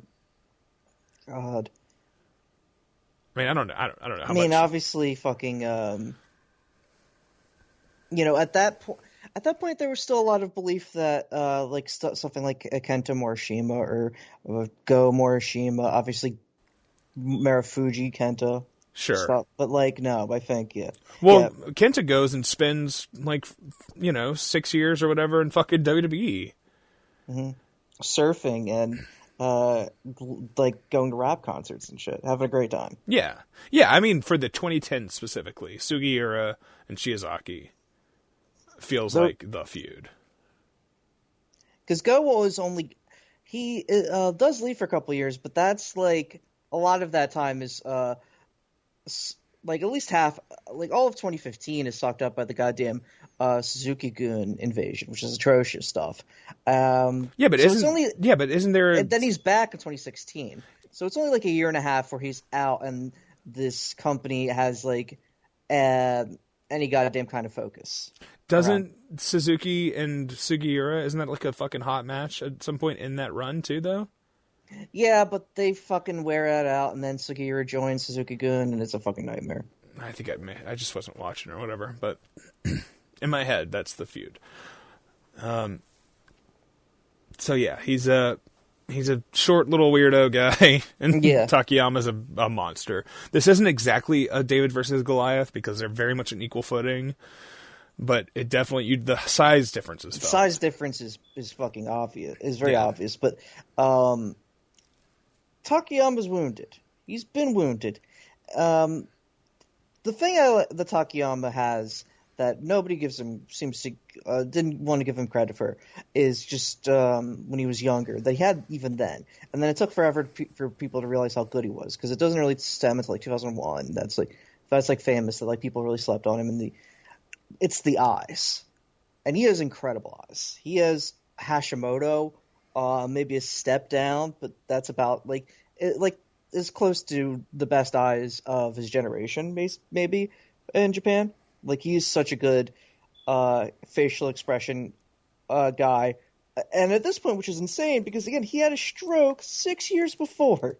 Sure. He's like, he has had to relearn how to use his face. Sure. Yeah, he definitely has a unique, facial sort of presence.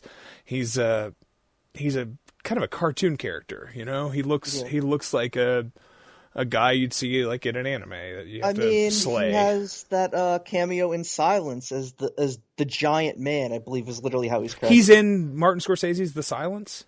Silence, yeah. I've still never seen it. Oh, it's so good. It's a great movie. I genuinely think it's one of Scorsese's best movies. It's fucking great. Wow. He plays a giant man who doesn't speak? Is that what you said? Yeah, he plays Large Man. That's right, Large Man. He's credited as Large Man? He's credited as Large Man. Wait, he's credited though, yeah? He's absolutely credited. Man, how did I not know that? He scuffs up goddamn Andrew Garfield in his long neck, you know? Really? Yeah. He gives him an Everest German? Not that distinct, but you know, he roughs him up a little bit. Cool. Hey, priest guy, fuck you. Yeah, I should watch that. It's who's the other guy? It's Driver. Oh right, yeah, I need to watch that. And then Liam Neeson as the other significant English speaking role. Okay. Plenty of great Japanese actors in it. Shinya Tsukamoto. Any other wrestlers? Wait, they should be telling me that like the Great Khali is in Kundun.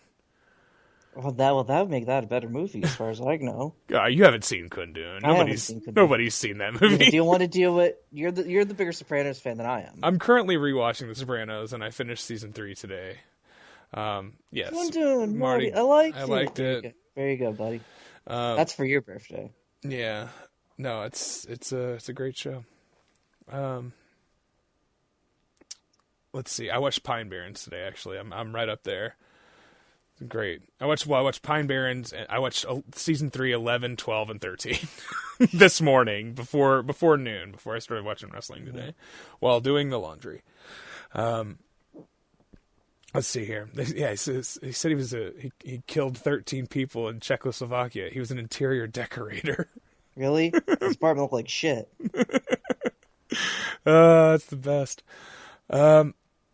So Sugiura walks right up to the big man and grabs him by the hair, and they begin trading harsh forearms. Sugiura hits a running boot, and Takayama replies with a running drop kick, which immediately is just like the funniest thing. Any big guy doing a drop kick, you know, Jerry Blackwell or whatever, it's just always hilarious.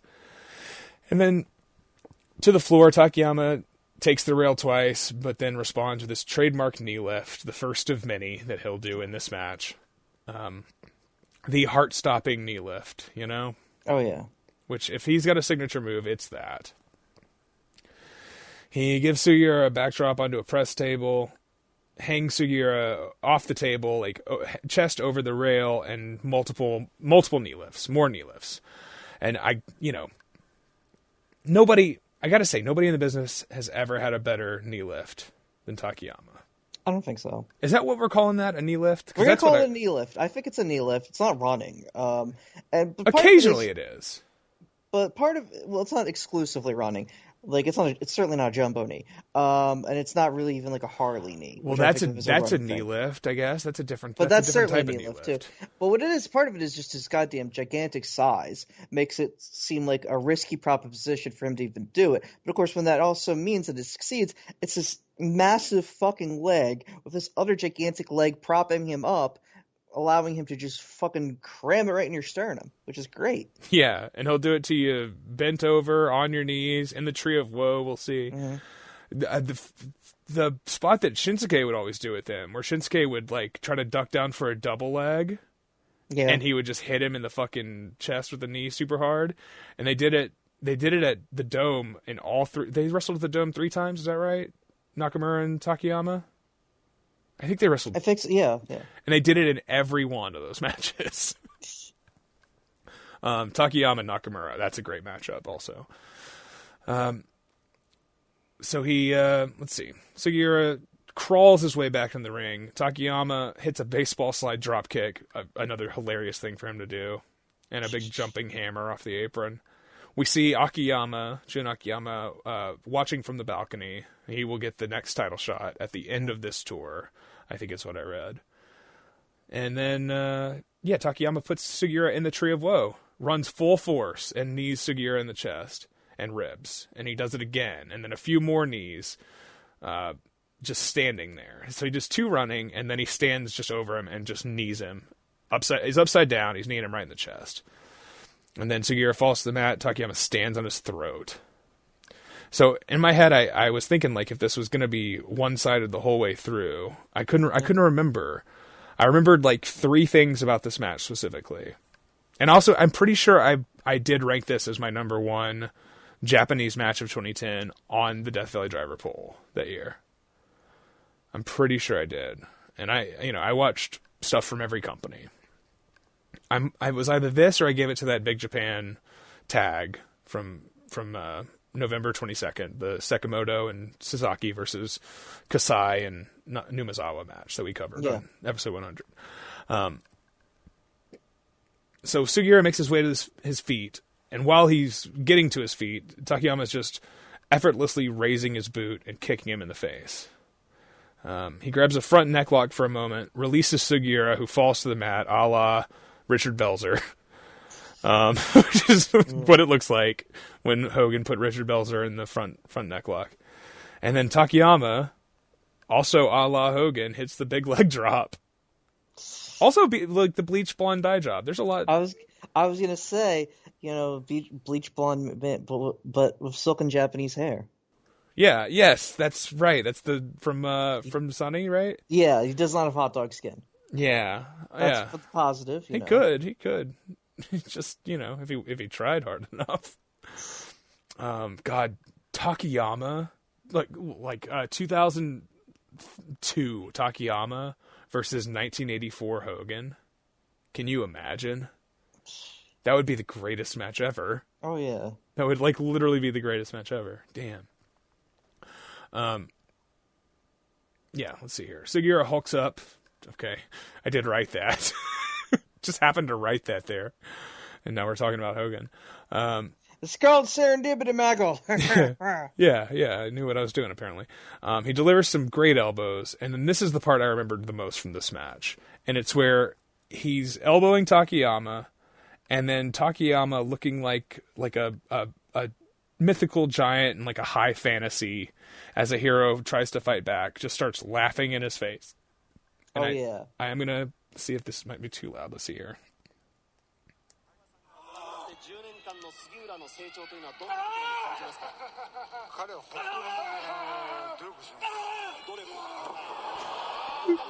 He just laughs at him. I don't know if that played, but he just laughs at him twice, and then he gives him an extremely harsh headbutt. He just levels Sugiura, and the crowd like gasps. It's like a real like out of nowhere, and he busts himself open on this headbutt. Mm-hmm. And I didn't remember there being blood in this for some reason. That's a crazy thing. When I looked it up, I like the thumbnail shows him with blood, and I was like, oh. And then I didn't remember how it happened. Yeah, at this point, obviously, Takayama, like, given the fact that his health has failed him to some extent, just has no qualms with going blood. He has that famous, he has that really great match with Sawama too, where they're just punching each other straight in the face. That Reed also spills. And that's awesome, you know. It's like, and I mean, if you're like physically limited, you know, why the hell not? What do you got to lose? And what's that like a year before this? Make him have another fucking stroke if he bladed. That's 2008. God, I don't recall exactly when that is. Maybe 2009, maybe 2008. Yeah, that's when Takayama has the Triple Crown, though, right? That's true. Yeah, which is somewhere around there. Suwama, what a great guy. I love Suwama. Oh, yeah. I hadn't thought about him in a while. So yeah, he gives him this crazy headbutt. He snap mirrors Sugiura. He goes for a penalty kick. Sugiura catches his boot, works his way up, and hits this fucking awesome capture suplex on the big fuck. Just crazy, crazy spot. Crazy move to do to a man that's 8 inches taller than you. Right? Yeah. And then Sugiura goes to work on Takayama with soccer kicks and mounted slaps, and Takayama's bleeding all over himself. And, I mean, honestly, literally what is better in wrestling than a guy busting themselves open on their own shoot headbutt? Yeah, it's fantastic. It's like the best thing that can happen. It is it is the ultimate visualization of what I am willing to do to you. What I am willing to do to myself, imagine what I am willing to do to you. Yeah, such. Absolutely. It's great. It's the best. They trade big boots here after this, and you know, the way Takayama just like effortlessly, like nonchalantly lifts his foot to just hit Sugiura in the face with it, and then Sugiura looks like he's got to put all of his effort to lift his boot high enough to give the massive man a kick to the mouth. Yeah, and he's having to kick over his own head to do it. You know, it's no small task. And then Takayama goes for a running, jumping knee in the corner, and Sugiura catches him, throws him backwards, and then he hits a sort of a haluva kick of his own on the other side, and there's this awesome scream that he gives, and I'll see if I can find it. I've got it here.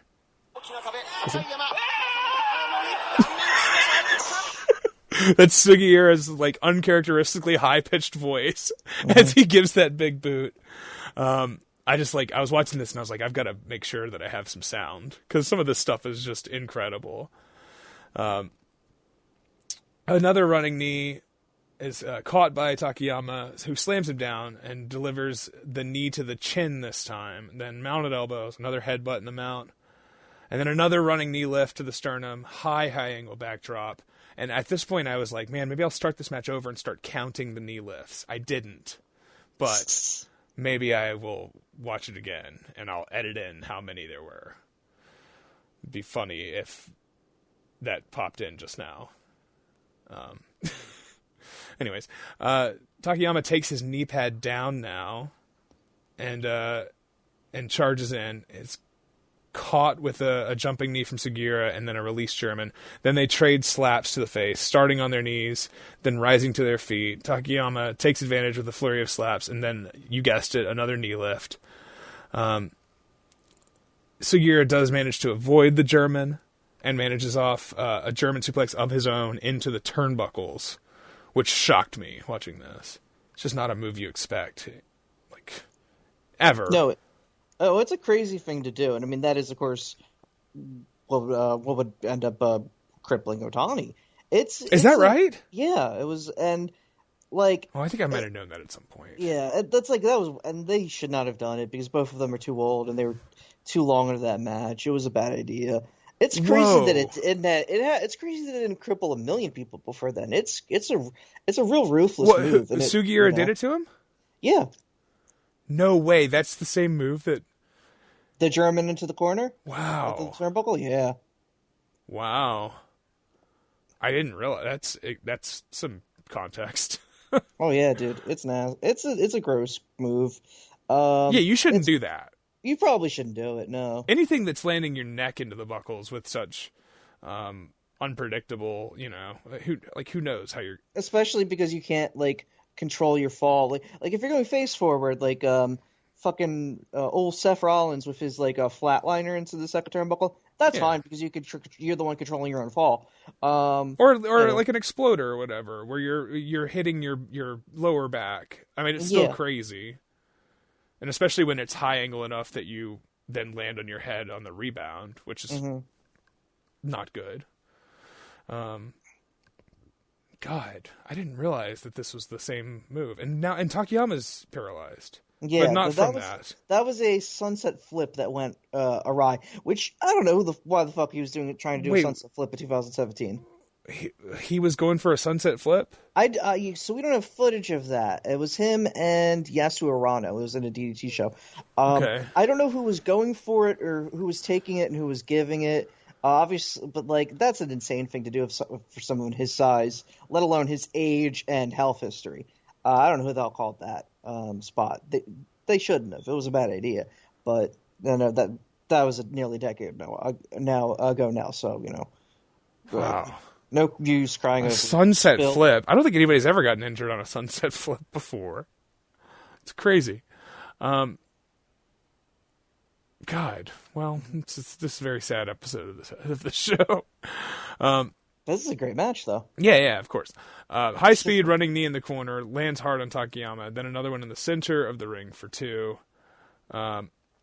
German with a bridge from Sugiura this time gets 2, then a dragon suplex hold for 2.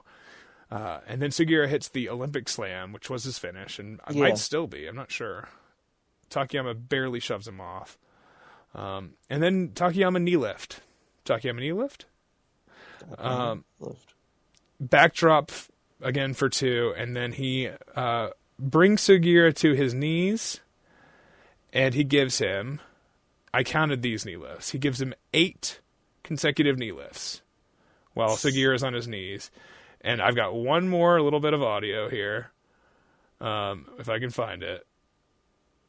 It's when he gives him the 8th knee lift. The commentator shouts,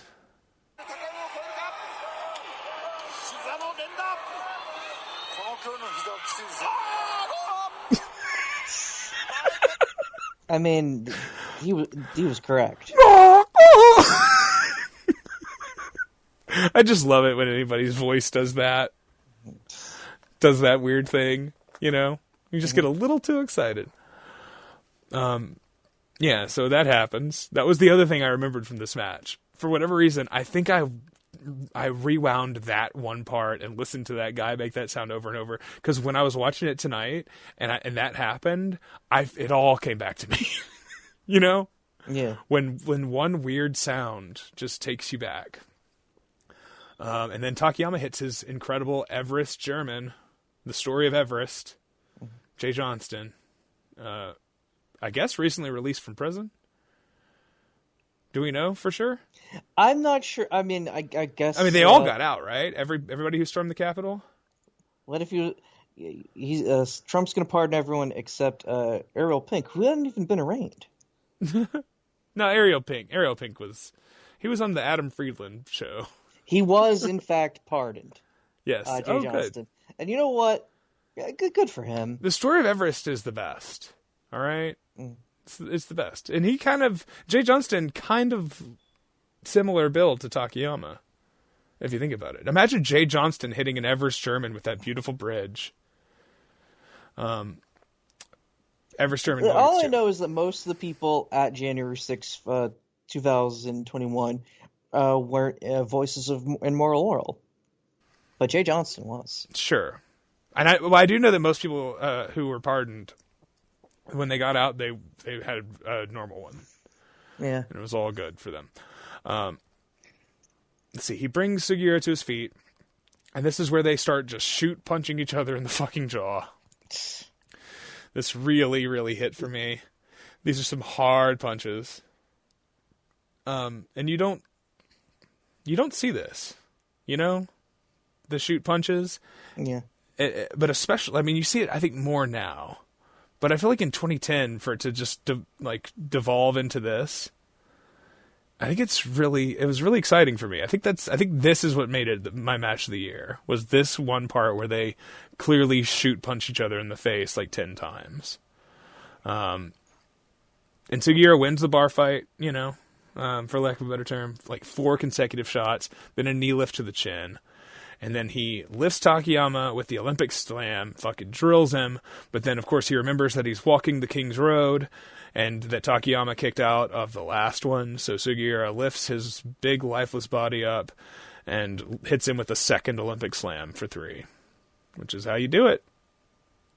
That's the, the perfect wrestling logic that they figured out in the 90s that I don't think will ever be, topped as far as this is how this works. Hit it twice. So yeah, pins him, gets 3. Awesome match. I don't know if I'd have it as high as I did in 2010, but it's still a fucking heater. Like I said, I would go on to see all the IWRG stuff and like the Futen. That was all from 2010, I would see that stuff in like the next few years. I feel like the Futen stuff didn't come until at least a year later. When Phil got in touch with his friend the Futen Nazi, right? The guy with 1488 who had all the tapes, Oh yeah. IWS legend Damien. Who gives her? Yeah. I don't know. Who are you talking about? Is that the He same was guy? like a kid. Yeah, he was an IWS guy. He had a white supremacist gimmick. Shockingly, so we have when I wondered, well, was this part of the gimmick, or was he just weird? Oh, I thought we didn't know who this guy was. No. This was an actual pro wrestler. Okay, and he had all the Futen. Yeah, he had all the Futen. That's interesting. So yeah, in the next few years, my taste would continue to evolve and, whatever. But this one ranked very high for me at the time and still would. After the match, they embrace and Takayama adorably lifts Sugiura with a big hug from behind, like he's going to do a German. But it's just a hug, really. And then he falls out of the ring. And then afterwards, Sugiura is interviewed, as they do.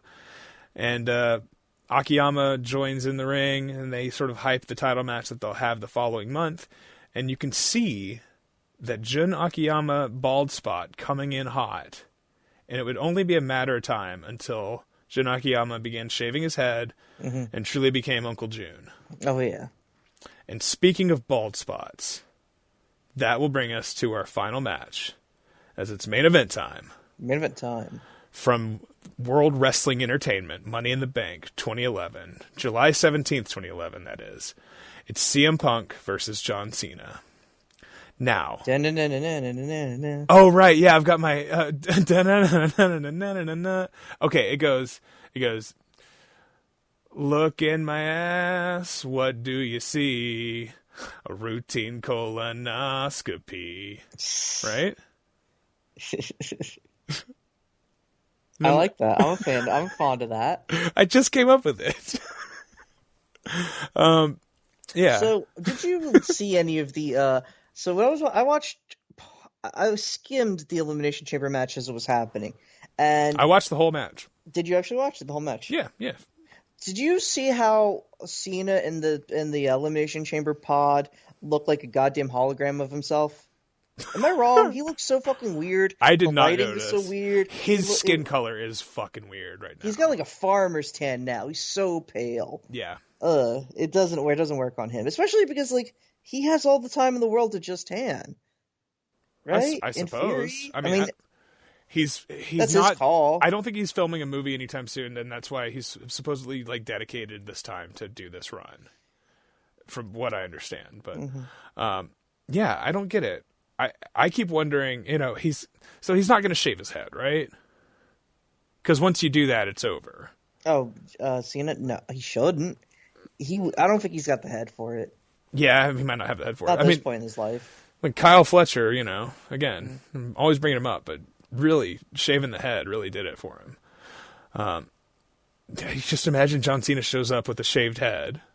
Like, that would be fucking crazy. That would be just as crazy as the turn. What do you think about this, John Cena heel turn? Here's the issue with it for me. It's not bad, except that he's kind of Dwayne's son right now. He's kind of The Rock's son in it. Yeah. I don't like that. That's stupid. When Austin turned in 2001 and he was just like McMahon's lackey or whatever, which obviously didn't play out that way and it all went weirdly after that. But yeah, like to have them do the heel turn and not be the guy, and for there to be like some other influence. When Hogan turned heel, he did it out of self-interest. Yeah. Whereas, I don't know. It's too soon to tell, obviously, and I'm fucking excited for heel John Cena versus hero Cody Rhodes at WrestleMania. I think it's going to be. I was excited for the possibility of them wrestling babyface versus babyface, but this is very interesting, obviously. But the turn, and I had it spoiled for me. I watched that show, the next day, and truly unavoidable. I had people at work telling me that John Cena turned heel. Like, and people who don't even know how much I'm into wrestling, most of them. Oh, yeah. Maybe one of them does. Like, it was truly a huge news story. And it's, it's on ESPN shit, like, obviously. But, like, it's been weird watching people talk about it. And I kept thinking, like, what would a fucking Hogan turn be like in the social media age, Like, just sucks. Everything just sucks now. So, I don't know. But it's going to be interesting. He should shave his head. Yeah. God, he and The Rock, they can be the shaved head boys, and Rock just is Conan now, though. I that's 100%. I'm completely sincere when I said that he's just Conan now. You just mean he looks like Conan, right? Yeah, but he's also like he's the heel, like pseudo authority guy. Like nobody's challenging him. Like he's just kind of doing whatever the fuck he wants on the show. He just kind of talks and talks and talks. He looks like Conan, but he is basically doing like that beatdown with some fucking Triple A shit. That was. And like part, like I got to be honest. Is this 2000? Is this Park in 2011 now? You know what? I would always just skip anything that had Conan in it. So I don't think I've even seen any of this stuff. I don't think I've even seen any of this stuff. But I think he does kind of look like Conan. But what do you say? Armenian? Armenian, yeah. He's a weird looking guy with the little glasses. Yeah. And he comes out and he does his Goosebumps thing. And I keep wondering, is he like, how's he getting goosebumps every time? Surely he doesn't actually get goosebumps every time. I think he's like rubbing ice on his nipples right before it comes out. That's my theory, at least. Who knows what's going on with Dwayne? Red One was the best opening ever for a Amazon or whatever, like. He's got the fucking. He's got the Mark Kerr movie coming out whenever. Sure. And he's got the fucking Scorsese thing that feels like... What Scorsese thing? Have you heard about this? Have you seen Gritty? There's a fucking... So there's a rumor that there's going to be a Scorsese mob movie about the Hawaiian mob featuring The Rock and DiCaprio, among other people. Oh my God. This is like... Yeah, I would love. Hey, DiCaprio doing like a brown face thing. I'm all for it. Let's go. Let's get Emma Stone. Let's get him another Oscar. Yeah, from Aloha. Yeah, Aloha underrated. Solid. Solid 4 out of 10, but not as bad as everybody says. God, Aloha. Yeah, I don't know. I don't know what to make of it. John Cena heel. CM Punk is back. It's all very weird.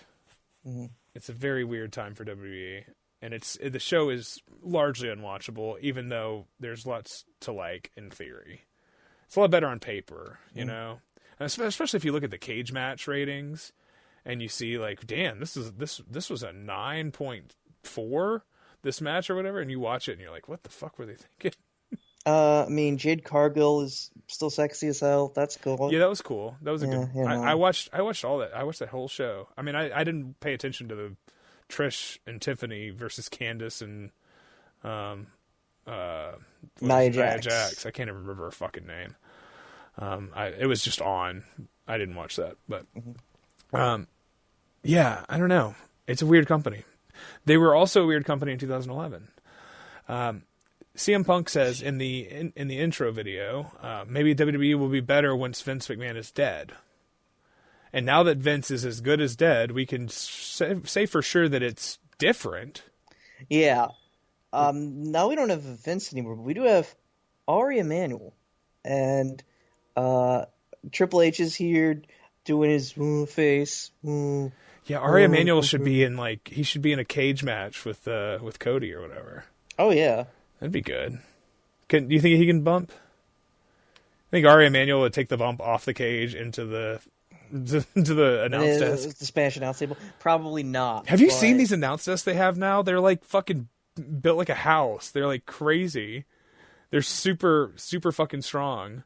It's so weird because they had like the collapsible tables for so long and we all hated them essentially. We were so sick of them. And then it's like, well, what if we doubled down on this being some fucking shit you could buy at a Lowe's, right? Crazy. They made it like people were getting injured on them, I guess, right? Like Randy Orton was always fucking himself up somehow on them, but like now it's like bumping on the concrete. It's crazy. Why not just bring back old tables? Like the tables are a prop. Just use use your stupid ass card tables that you use for everything else. Those tables are fine. Nobody ever gets hurt on this fucking. It doesn't have branding on it. You need a bunch of fucking shit on there. That's why you put need LED lights. That's why you bring back the fucking tablecloth with a WWE logo on. No, it's got to have LED lights. What do you mean? It's got to have LED lights and a Prime logo. And a fucking this fucking Elimination Chamber had in the middle of the ring. It was a big logo for a movie called Novocaine with Jack Quaid or whatever. And I was just thinking like the iconic John Cena heel turn. Who will ever forget?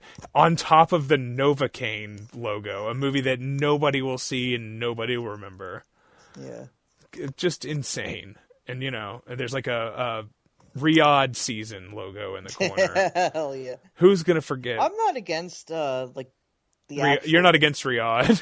I'm certainly not against Riyadh. No, I'd love to be on the payroll. However, it is funny. WCW had plenty of good shit, very memorable stuff with advertising around. It's just the advertising is so bad. It doesn't look right. It's so specifically bad, as opposed to just being like Slim Jim.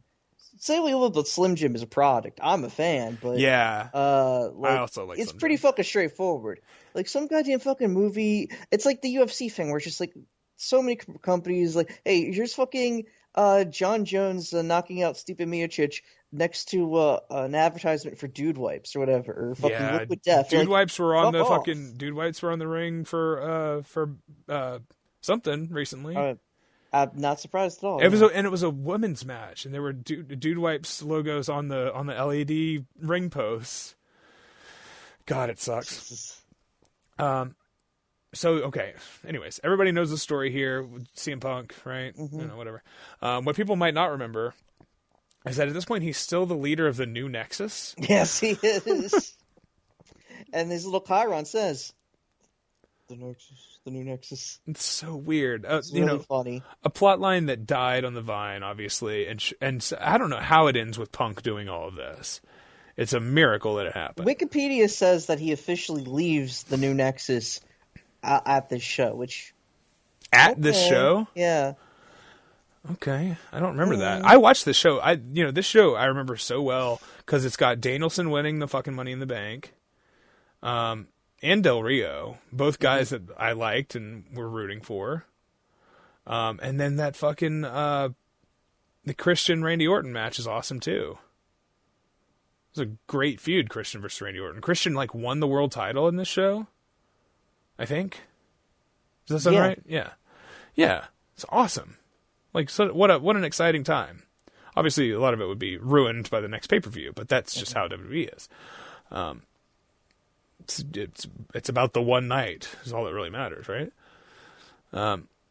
Video package has lots of clips if people remember, Punk on the stage and pipe bomb or whatever. He makes Vince apologize. He calls John the New York Yankees. But there's one part that I had not remembered that I couldn't believe was left in the video, where John Cena says Punk beats to his own drum. Yes, that's not a euphemism or metaphor or anything. That's it's not even that close. It's not that close. No. It's like sounds like something Tim Heidecker would say like on Cinema, Yeah. He beats to his own drum. Like Tim Heidecker would say that about himself, that he beats to his own drum. Obviously, this is one of the best crowds in the history of wrestling, and the pop when "This Fire Burns" by Killswitch Engage hits is insane. I think it's one of the best WWE themes of the era.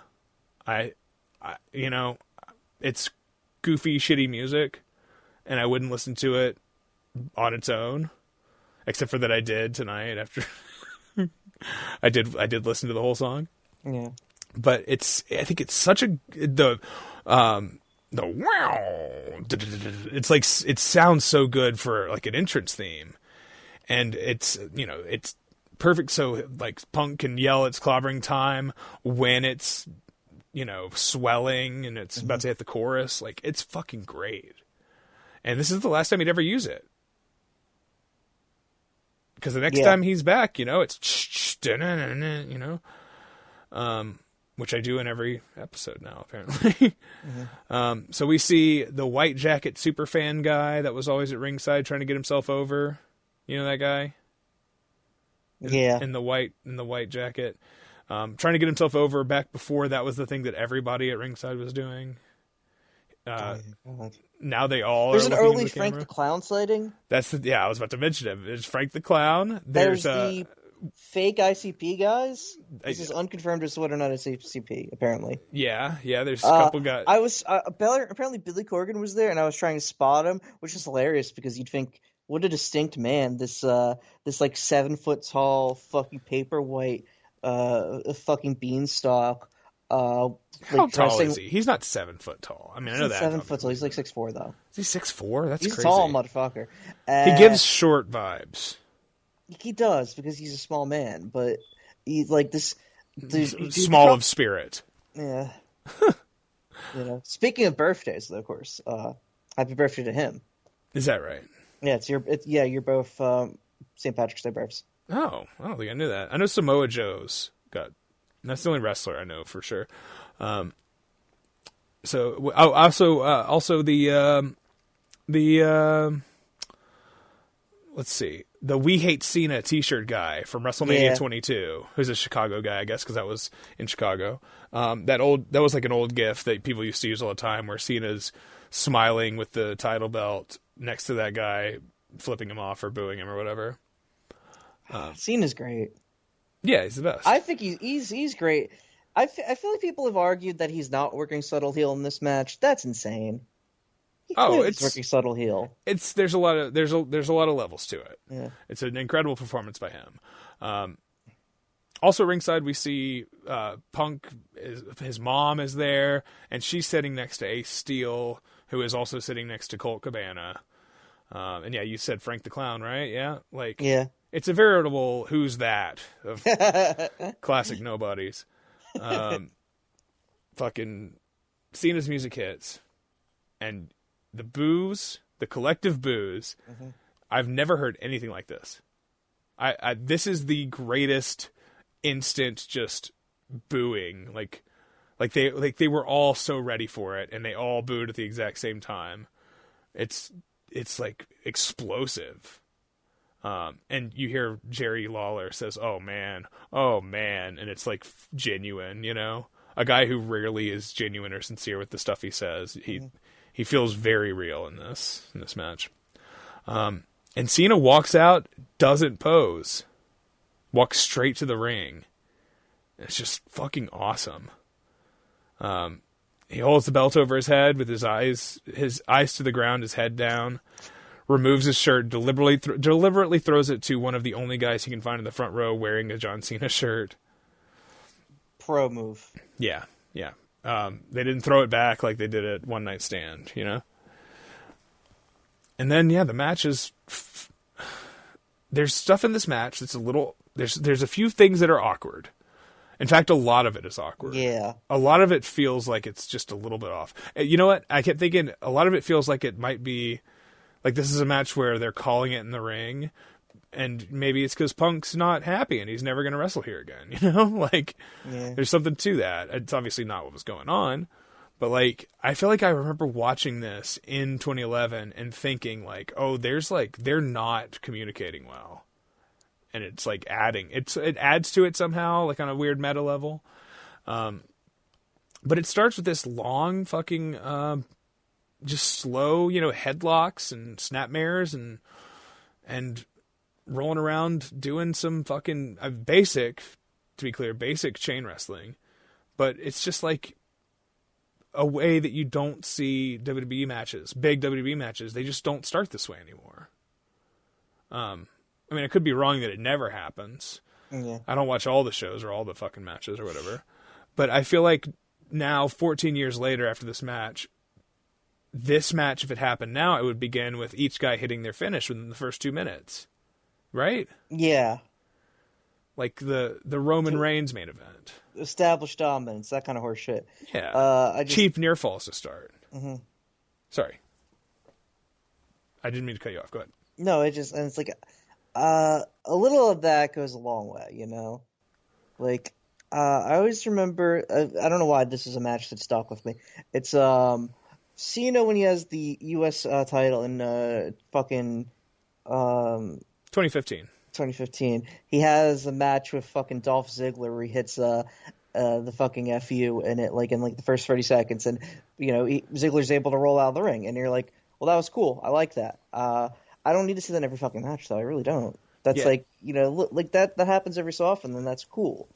It's like everything. It's like you just don't need to do everything in every single match. It's like if someone was hitting a 450 splash off of a ladder in every match, unless you are 7 years old, you get sick of that really quick. You have to, yeah, right? I mean, maybe that's what this is for. Maybe that's what I'm describing, that style of hitting the finish early and just who are they fooling? Maybe they're fooling the 7-year-olds. Mm-hmm. You know, they do tease the FU, the AA, and the go to sleep early, but neither one hits it. You know. Mm-hmm. Punk suckers John in with the offer of a knuckle lock and then just hits some leg kicks on him.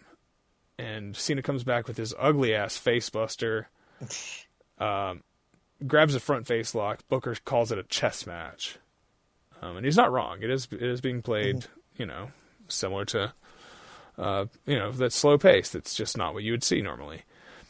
Cena hits a huge clothesline on Punk. This is a great clothesline, and Cena underrated for the big hammer fucking arm clothesline that he would do. Oh, absolutely, he's got a great one. Not like a signature of his, but no. A great cutoff that he would hit casually in random matches and always look good. When he hits it on Punk here, Punk has the big loogie ready to go, which is one of the best things in wrestling, is just you hawk one up and you get ready to hit. So like right on impact, you spit it up like Shawn Michaels used to do, you know? No, that was like one of the best Shawn things of the 90s, was spitting high into the air when he takes a fucking clothesline. And then speaking of Shawn, Cena then takes the buckle chest first like Brett, which is cute. You hear the Let's Go Cena chant from the high-pitched kids' voices, and then the much louder, deeper Cena sucks voice from the men in the crowd. And then, yeah, I don't know. There's this match, you know, it's far from a technical masterpiece, but the energy's crazy, obviously. The crowd elevates this to an insane level. But, like, you know, Cena hits his fisherman suplex. Oh, I love the fisherman suplex. Is that a fisherman suplex? I think it's absolutely a fisherman suplex. He hooks a leg. Does he hook the leg? Yeah, no, he definitely does. I like his fisherman suplex. Yeah, I mean, it's cool. He throws him really. It's like, but to me, it's like a vertical suplex thrown with a bit of slop on it. You know? Yeah, but that's okay. It's okay. I mean, I'm not criticizing it, but calling it a fisherman suplex is a bit rude to any man who's ever fished. He's not Hiroshi Hase, sure, but I think that it's a completely acceptable fisherman suplex. Yeah, I don't know. I find, I don't know. Fisherman suplex should have a bridge. I don't know. That's fair. It's just weird. It's a weird move to do. You're not a fan of a release a fisherman suplex, then? I mean, you call it a fisherman brainbuster, and you do it high angle. Yeah. I guess I like that. Okay, but no, not really. That's fair. A good fisherman suplex with the fucking with your knuckles locked, with the leg grabbed and your knuckles actually locked into a bridge, like Hase or Hennig would do. Yeah, is the best. It's like one of the coolest moves ever. When I was a kid, that was the best finish in the world to me. Was the perfect plex. There was. Oh yeah. There was. I get that. It was the greatest thing when he hits it on Hogan in that. Is it a Royal Rumble or is it just a random Battle Royal? And the only reason, nobody ever kicked out of the perfect plex. The only reason he doesn't finish Hogan with it is because it's a Battle Royal and he can't pin him. And it was like, and he gets a visual pin on Hogan. I'm pretty sure he's got him in the bridge for like a 3 count. Yeah. Fucking the best. Maybe that's why I don't respect it. To the floor, Punk high fives Colt Cabana. Lawler says Punk shouldn't be taking time to slap hands with his fans here. Now maybe Lawler doesn't know. Scotty Goldman or whatever. Is that his name? Yeah. Maybe he doesn't know about Scotty Goldman, but come on. That's just rude. Well, that was a SmackDown thing. I mean, even when he was announcing SmackDown, he wasn't paying attention to it. Sure, that makes sense. He hangs Cena's head off the apron and does this awesome flying knee drop off the second rope to the back of Cena's head. Punk also eats shit on the landing himself. Yeah. Fucking cool move that I don't remember him doing much. He's very athletic in this match, Punk is. He does like springboards and shit. Oh yeah, he certainly is. Is he a little sloppy? Yeah, I think his sloppiness is overstated. I actually think he's pretty sloppy in this match, but I'm okay with it. Yeah, because they both are. Yeah, I mean, it's like this isn't a match that needs to be a technical clinic. It needs to be. It's a feel match. It's a fucking it's different. It doesn't need. It's not fucking Santo Casas or whatever. Right. Or fucking Don Angel Taka. Right. Right. Or Brett versus Owen. Yeah. Booker mentions that he's won every major championship in this company, which I'm not sure if that's true, but that's what he says. And then Cole says, King, you've never won a championship in the WWE. And King says, can we just focus on this match, please? This is, of course, very soon after their match at WrestleMania, their feud. Right? This is like 4 months later. Yeah. It's crazy. And Cole's whole heel shtick is basically just dropped. But it's still a little bit there, He can't help himself. They don't, because it slowly winds down until it's fully done when fucking King has the heart attack, obviously. When is that? That's a year later or something, right? Yeah, that's like over a year later. It's weird.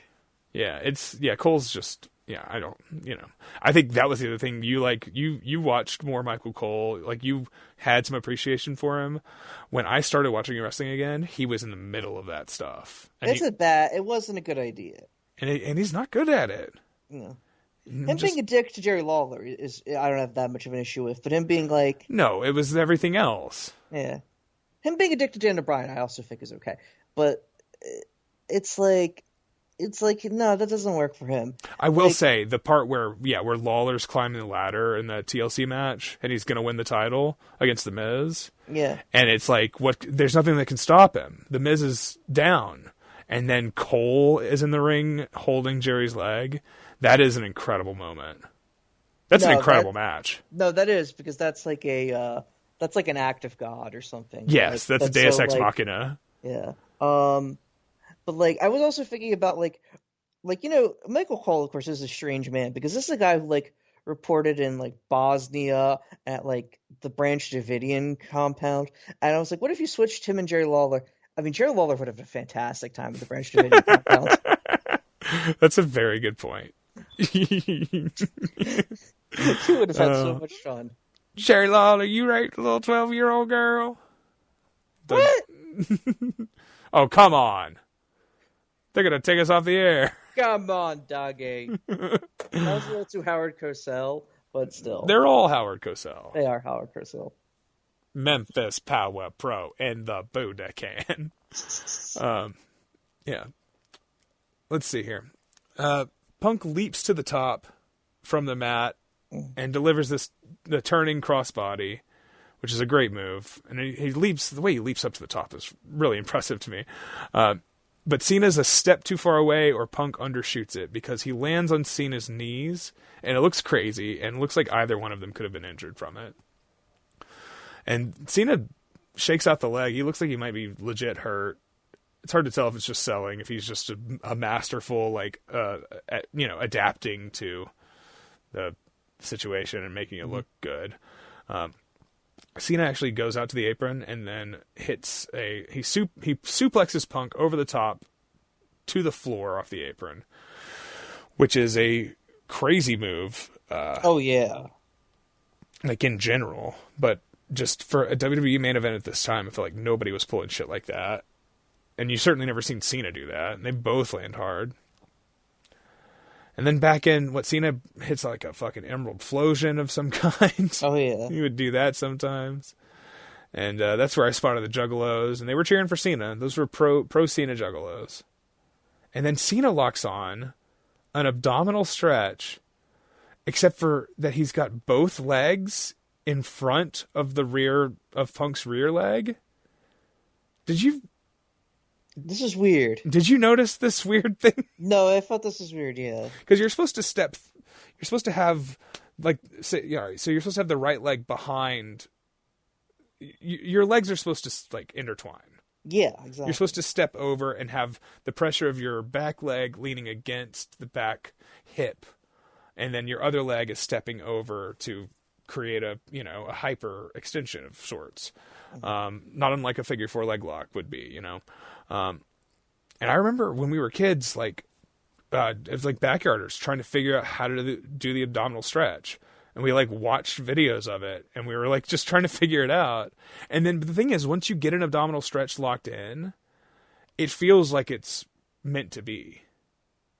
It's like a glove that fits perfectly or whatever. But it's pretty complicated for such a pedestrian old school hold. But it's a great move. Cena really fucks it up. It's fine. It's, it just looks a little goofy. And then we get vintage Cena with some jumping shoulder blocks and some more vintage Cena with some awkwardly executed basics. He does hit his... Are we calling this a Blue Thunder Bomb? What do you call this move? Oh, isn't that the fucking, the Protoplex? Which is kind of a Blue Thunder. It's weird, right? Yeah. Wait, is that what that is? The setup for the 5-knuckle shuffle is the Protoplex? Yes, that's the Protoplex. That was his finisher in OVW when he was doing the Roebuck, I guess. I don't think I realized that. That's a terrible finish. It's not a very good finish. It's not a backdrop either. It's like, I think maybe he hit it harder at the time, but I have not seen that much of his OVW, so I don't really know. Yeah, I'm just kind of pulling that out of my ass. That's hilarious, though. It's kind of a Blue Thunder Bomb, right? He does it in every match. He bends over to tell Punk that he can't see him, and Punk, and I don't think anybody had ever done this before, Punk just lifts the leg and kicks him right in the top of the head. Incredible pop. Because the crowd is fully prepared to boo the "you can't see me," and then it's a out of nowhere kick to the head. Knocks him to the floor. Punk hits full extension on his tope suicida, not even trying to get his feet under him as he descends, like the safe way that you do a tope, the way that broke Alley Cat's leg, obviously. Yeah. Alley Cat's leg. And then he reaches up and he holds his mom's hand for a moment. I thought that was nice. Back in, he misses his springboard clothesline, and then Cena does hit the 5-knuckle shuffle. The 5-knuckle shuffle, of course, which I will remind you is a reference to jacking off. Right? Yeah. That's weird. And then he goes for the AA FU. Punk flips over, almost lands on his feet, but falls on his ass. It's another weird thing that happens in this match. Manages to get up and hit a couple kicks and a leg sweep for 2. And then Punk hits his rising knee twice in the ropes. And the second one is crazy. Oh, yeah. It looks like it could have broken his nose or knocked some teeth out. Mm-hmm. It's so crazy. We get 2 replays of it from 2 different angles in slow-mo. They like immediately were like, we got to show that. And I thought, Cena should have like a busted lip or something from this. Yeah. It's crazy that he doesn't. Well, he's a professional. He's not some ass clown like Seth Rollins. Yeah, sure. And then I don't know. Fucking, it gets into finisher time with attempts at FUs and STFUs and GTSs and Anaconda Vices. There's some really incredible sequences. Like Punk hits a crossbody, Cena rolls through, holding him up, lifts him into the fireman's carry. Punk slips off, lifts Cena into a fireman's of his own, almost hits the GTS, but Cena picks the ankle as he's coming down, grabs the STF. The heat's crazy. The crowd's eating out of the palm of their hands. Cena fights out of the Anaconda Vice, hits the attitude adjustment, and the crowd is sure it's over, but Punk kicks at 2.9. It's an incredible near fall. The crowd is nuts. The King yells, woohoo. Woohoo! He says it like 4 times in this match. He's such a goof. Cena goes for his flying famouser. This is a weird move. Oh yeah, the reverse leg drop. Yeah, it's so weird that that's one of his signature things, because it also looks like it could kill someone, which I have no issue if it is a move. It's just bizarre that he does it, because it also feels like he could snap his tailbone. Yeah, fuck up his leg. Absolutely. It seems very strange that he was allowed to do it for like 15 years basically. And sometimes he lands full force, just ass on the guy's back of the head. Yeah, like it's not safe, obviously. This gets countered into a sort of a sit-out powerbomb, sloppy but effective. And then he does end up hitting it a moment later, and it's probably the best that goofy fucking confounding move ever looked. The top rope famouser. Mm-hmm. And then he stalks Punk, waits for him to get up, stays behind him. It's really great. It hits another AA, and it's 2.9 again. And this is another kick out. So he's kicked out of two attitude adjustments. Clean. And when John gets up, he looks truly shocked. He's like laughing, and he's arguing with referee Scott Armstrong. Mm-hmm. And it's so different from the shocked looks that these guys give now. Oh, yeah. When someone kicks out of their finish, and they go backwards into the rope, and the close-up on their face, while they're just like, oh, when they're doing like a soy face. Yeah, like... Again, little of that goes a long way, and it happens in every match. And it's like, no, just to me, I just, if someone does that, like, okay, just double down and just kick him right in the face or something, right?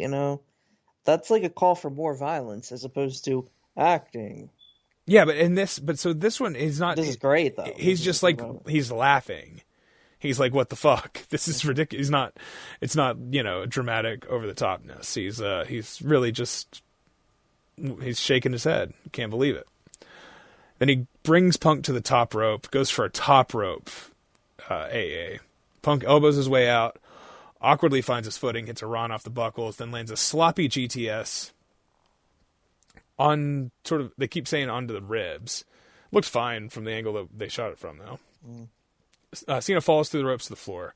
Punk looks on in sadness as he reaches for Cena as he falls out of the ring. And then Vince and Johnny Ace come out. And this has got to be... Is this the first on-screen appearance of John Laurinaitis? I don't know. It's got to be close to it. He and Vince wearing fucking pajamas. Hilarious suits. Yeah. Ridiculous.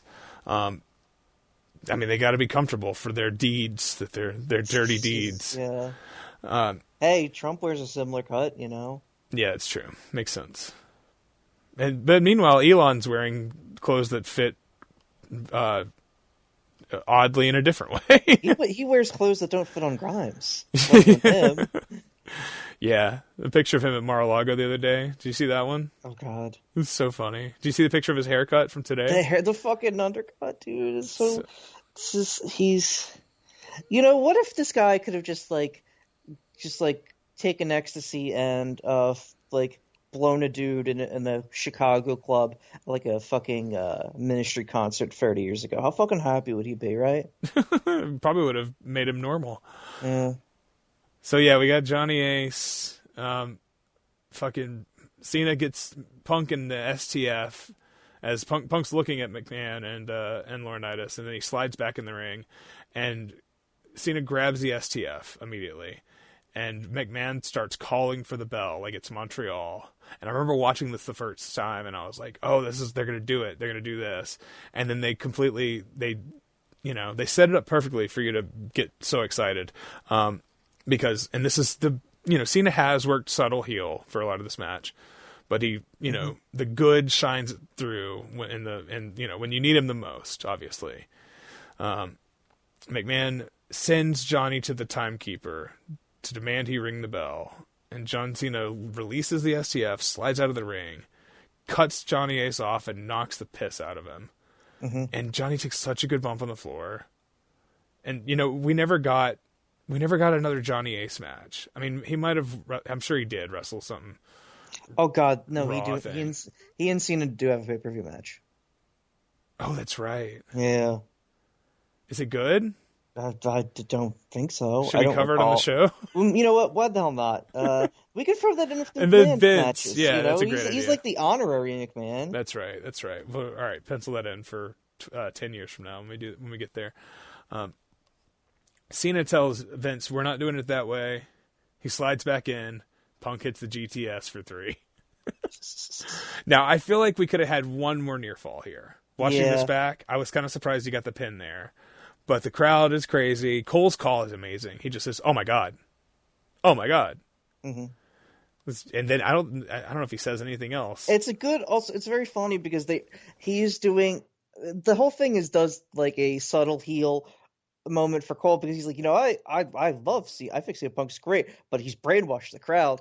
It's well done. The whole thing is well done, which is a very bizarre concept for anything in this in like early 2010s WWE minus 2014 Bryan to feel well done.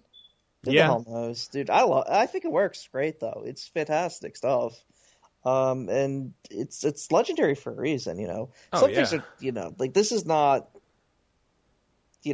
aged poorly at all. No, absolutely not. And I don't even think it's not even my favorite match of theirs. I do love the SummerSlam match the most of theirs, but maybe even the Raw match. But who gives a shit? I could stand to rewatch them.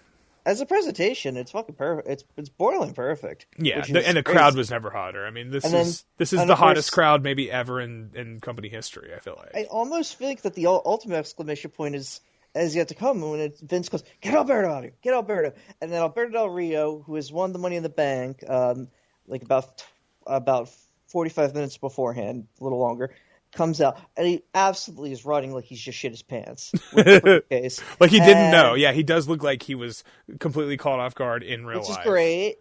And then Punk just like, okay, and then just kicks him in the head. Just a quick roundhouse to the head. Just leaves. And then Phil slithers out of the ring. Kiss. That's perfect. That's like, wait. Yeah, he sits on the guardrail next. He broke Vince's reality. He just like. That's like inverted. It's like an inversion of Looney Tunes or something. Like, oh wait, no, this is fake. When it first happens, Vince is still in the aisle after the 3 count, and all he can do is close his eyes and hope he wakes up from a dream. Like it's so perfect. And then he goes down and they do all the business with Alberto. Punk sits on the guardrail next to Frank the Clown and blows Vince McMahon a kiss with the WWE title. And then he walks through his fucking hometown crowd, holds the belt high, surrounded by an insane mob of Chicagoans. It's like one of the greatest images in the history of wrestling. And especially WWE, like it's fucking crazy. And it's honestly, this is the thing that truly like finally solidified my love for wrestling once again. Being able to watch this and experience this, like felt like I was witnessing a moment in history. Which is really what I needed to seal the deal. With a hug and a kiss, baby. With a hug and a kiss, baby. Oh yeah. So yeah. So now since then, for the last 14 years, I've never fully stopped watching wrestling. I stopped in 2005. We stopped backyarding, and I felt like I had grown out of it. And then this, and then like 4 years later, I'd have a child, And then another one a couple years after that. And then 1 month after that second child, I've created this stupid podcast with you. Oh, yeah. So there's a direct line from this in July 2011 to Wrestling is Gross's existence. And so it's their fault, folks. It's Phil and John, Vince and Johnny. Scott Armstrong, Michael Cole. They're all a part of it. And, you know, got to give it up to the new Nexus, because without them, where would we be? Where would we be without David Otunga? That's right. I was trying to remember his name. Halle Berry's boyfriend or whatever? Jennifer Hudson. Oh, okay. Whatever. Why do I think it was Halle Berry? A much more famous person. It's weird. Jennifer Hudson. God, she fell off the face of the earth. Yeah, kind of. Totally forgot about her. Weird, crazy family shit, I think. Oh, interesting. There's like the time her family got like murdered and shit. Yeah, of course. That was bad. I wasn't a fan of that. She was in Cats, wasn't she? I believe so. Yeah, you weren't a fan of that? Yeah, me neither. I haven't seen it, but... no, you were saying you weren't a fan of when her family got murdered. I wasn't a fan of that. That's what you said, I'm pretty sure. Yeah, I was a fan of Cats. You were a fan of Cats, yeah. You know. Yeah, Rum Tum Tugger. So... That's my favorite racist guy. Yeah. It was a prejudiced cat. Yeah, so thank you for listening, folks. This was hopefully this wasn't too weird. I'm still trying to figure out how to do a podcast without being drunk the whole time. I hope it's not too obvious. Oh man. Thank you for listening, folks. Thank you for your birthday wishes. You can find us on the X app, normal website, Touching Blood. You can find us on Blue Sky, another normal website, wrestlingisgross.bsky.social. Never gets any easier to say that. Mm-hmm. Instagram, TikTok, I don't know. Send us an email. Leave us a comment on all of the, all the various hosting sites. Yeah. Quote tweet. Give it a like. Tell your fucking friends. And I don't know, what else? Touch a Stranger's Blood? Yes, Death to America. Death to America. Yeah. I've had enough of it. Now more than ever. The worst part is that this fucking dickhead Trump's trying it, but in the worst ways. Yeah. It's the least fun ways. They are trying to... So maybe they're fans. Maybe they're listeners. So we apologize for all the bad things we said. When you talked all that shit about Invite. I hate that guy too. Yeah. I think why is he always putting his hands up? Yeah, that makes sense. That would track. So thank you, folks. Thank you. And we'll see you in 1 week with more of this stuff. And yeah, that's all. Oh yeah. Ba-dee, and so on and so forth.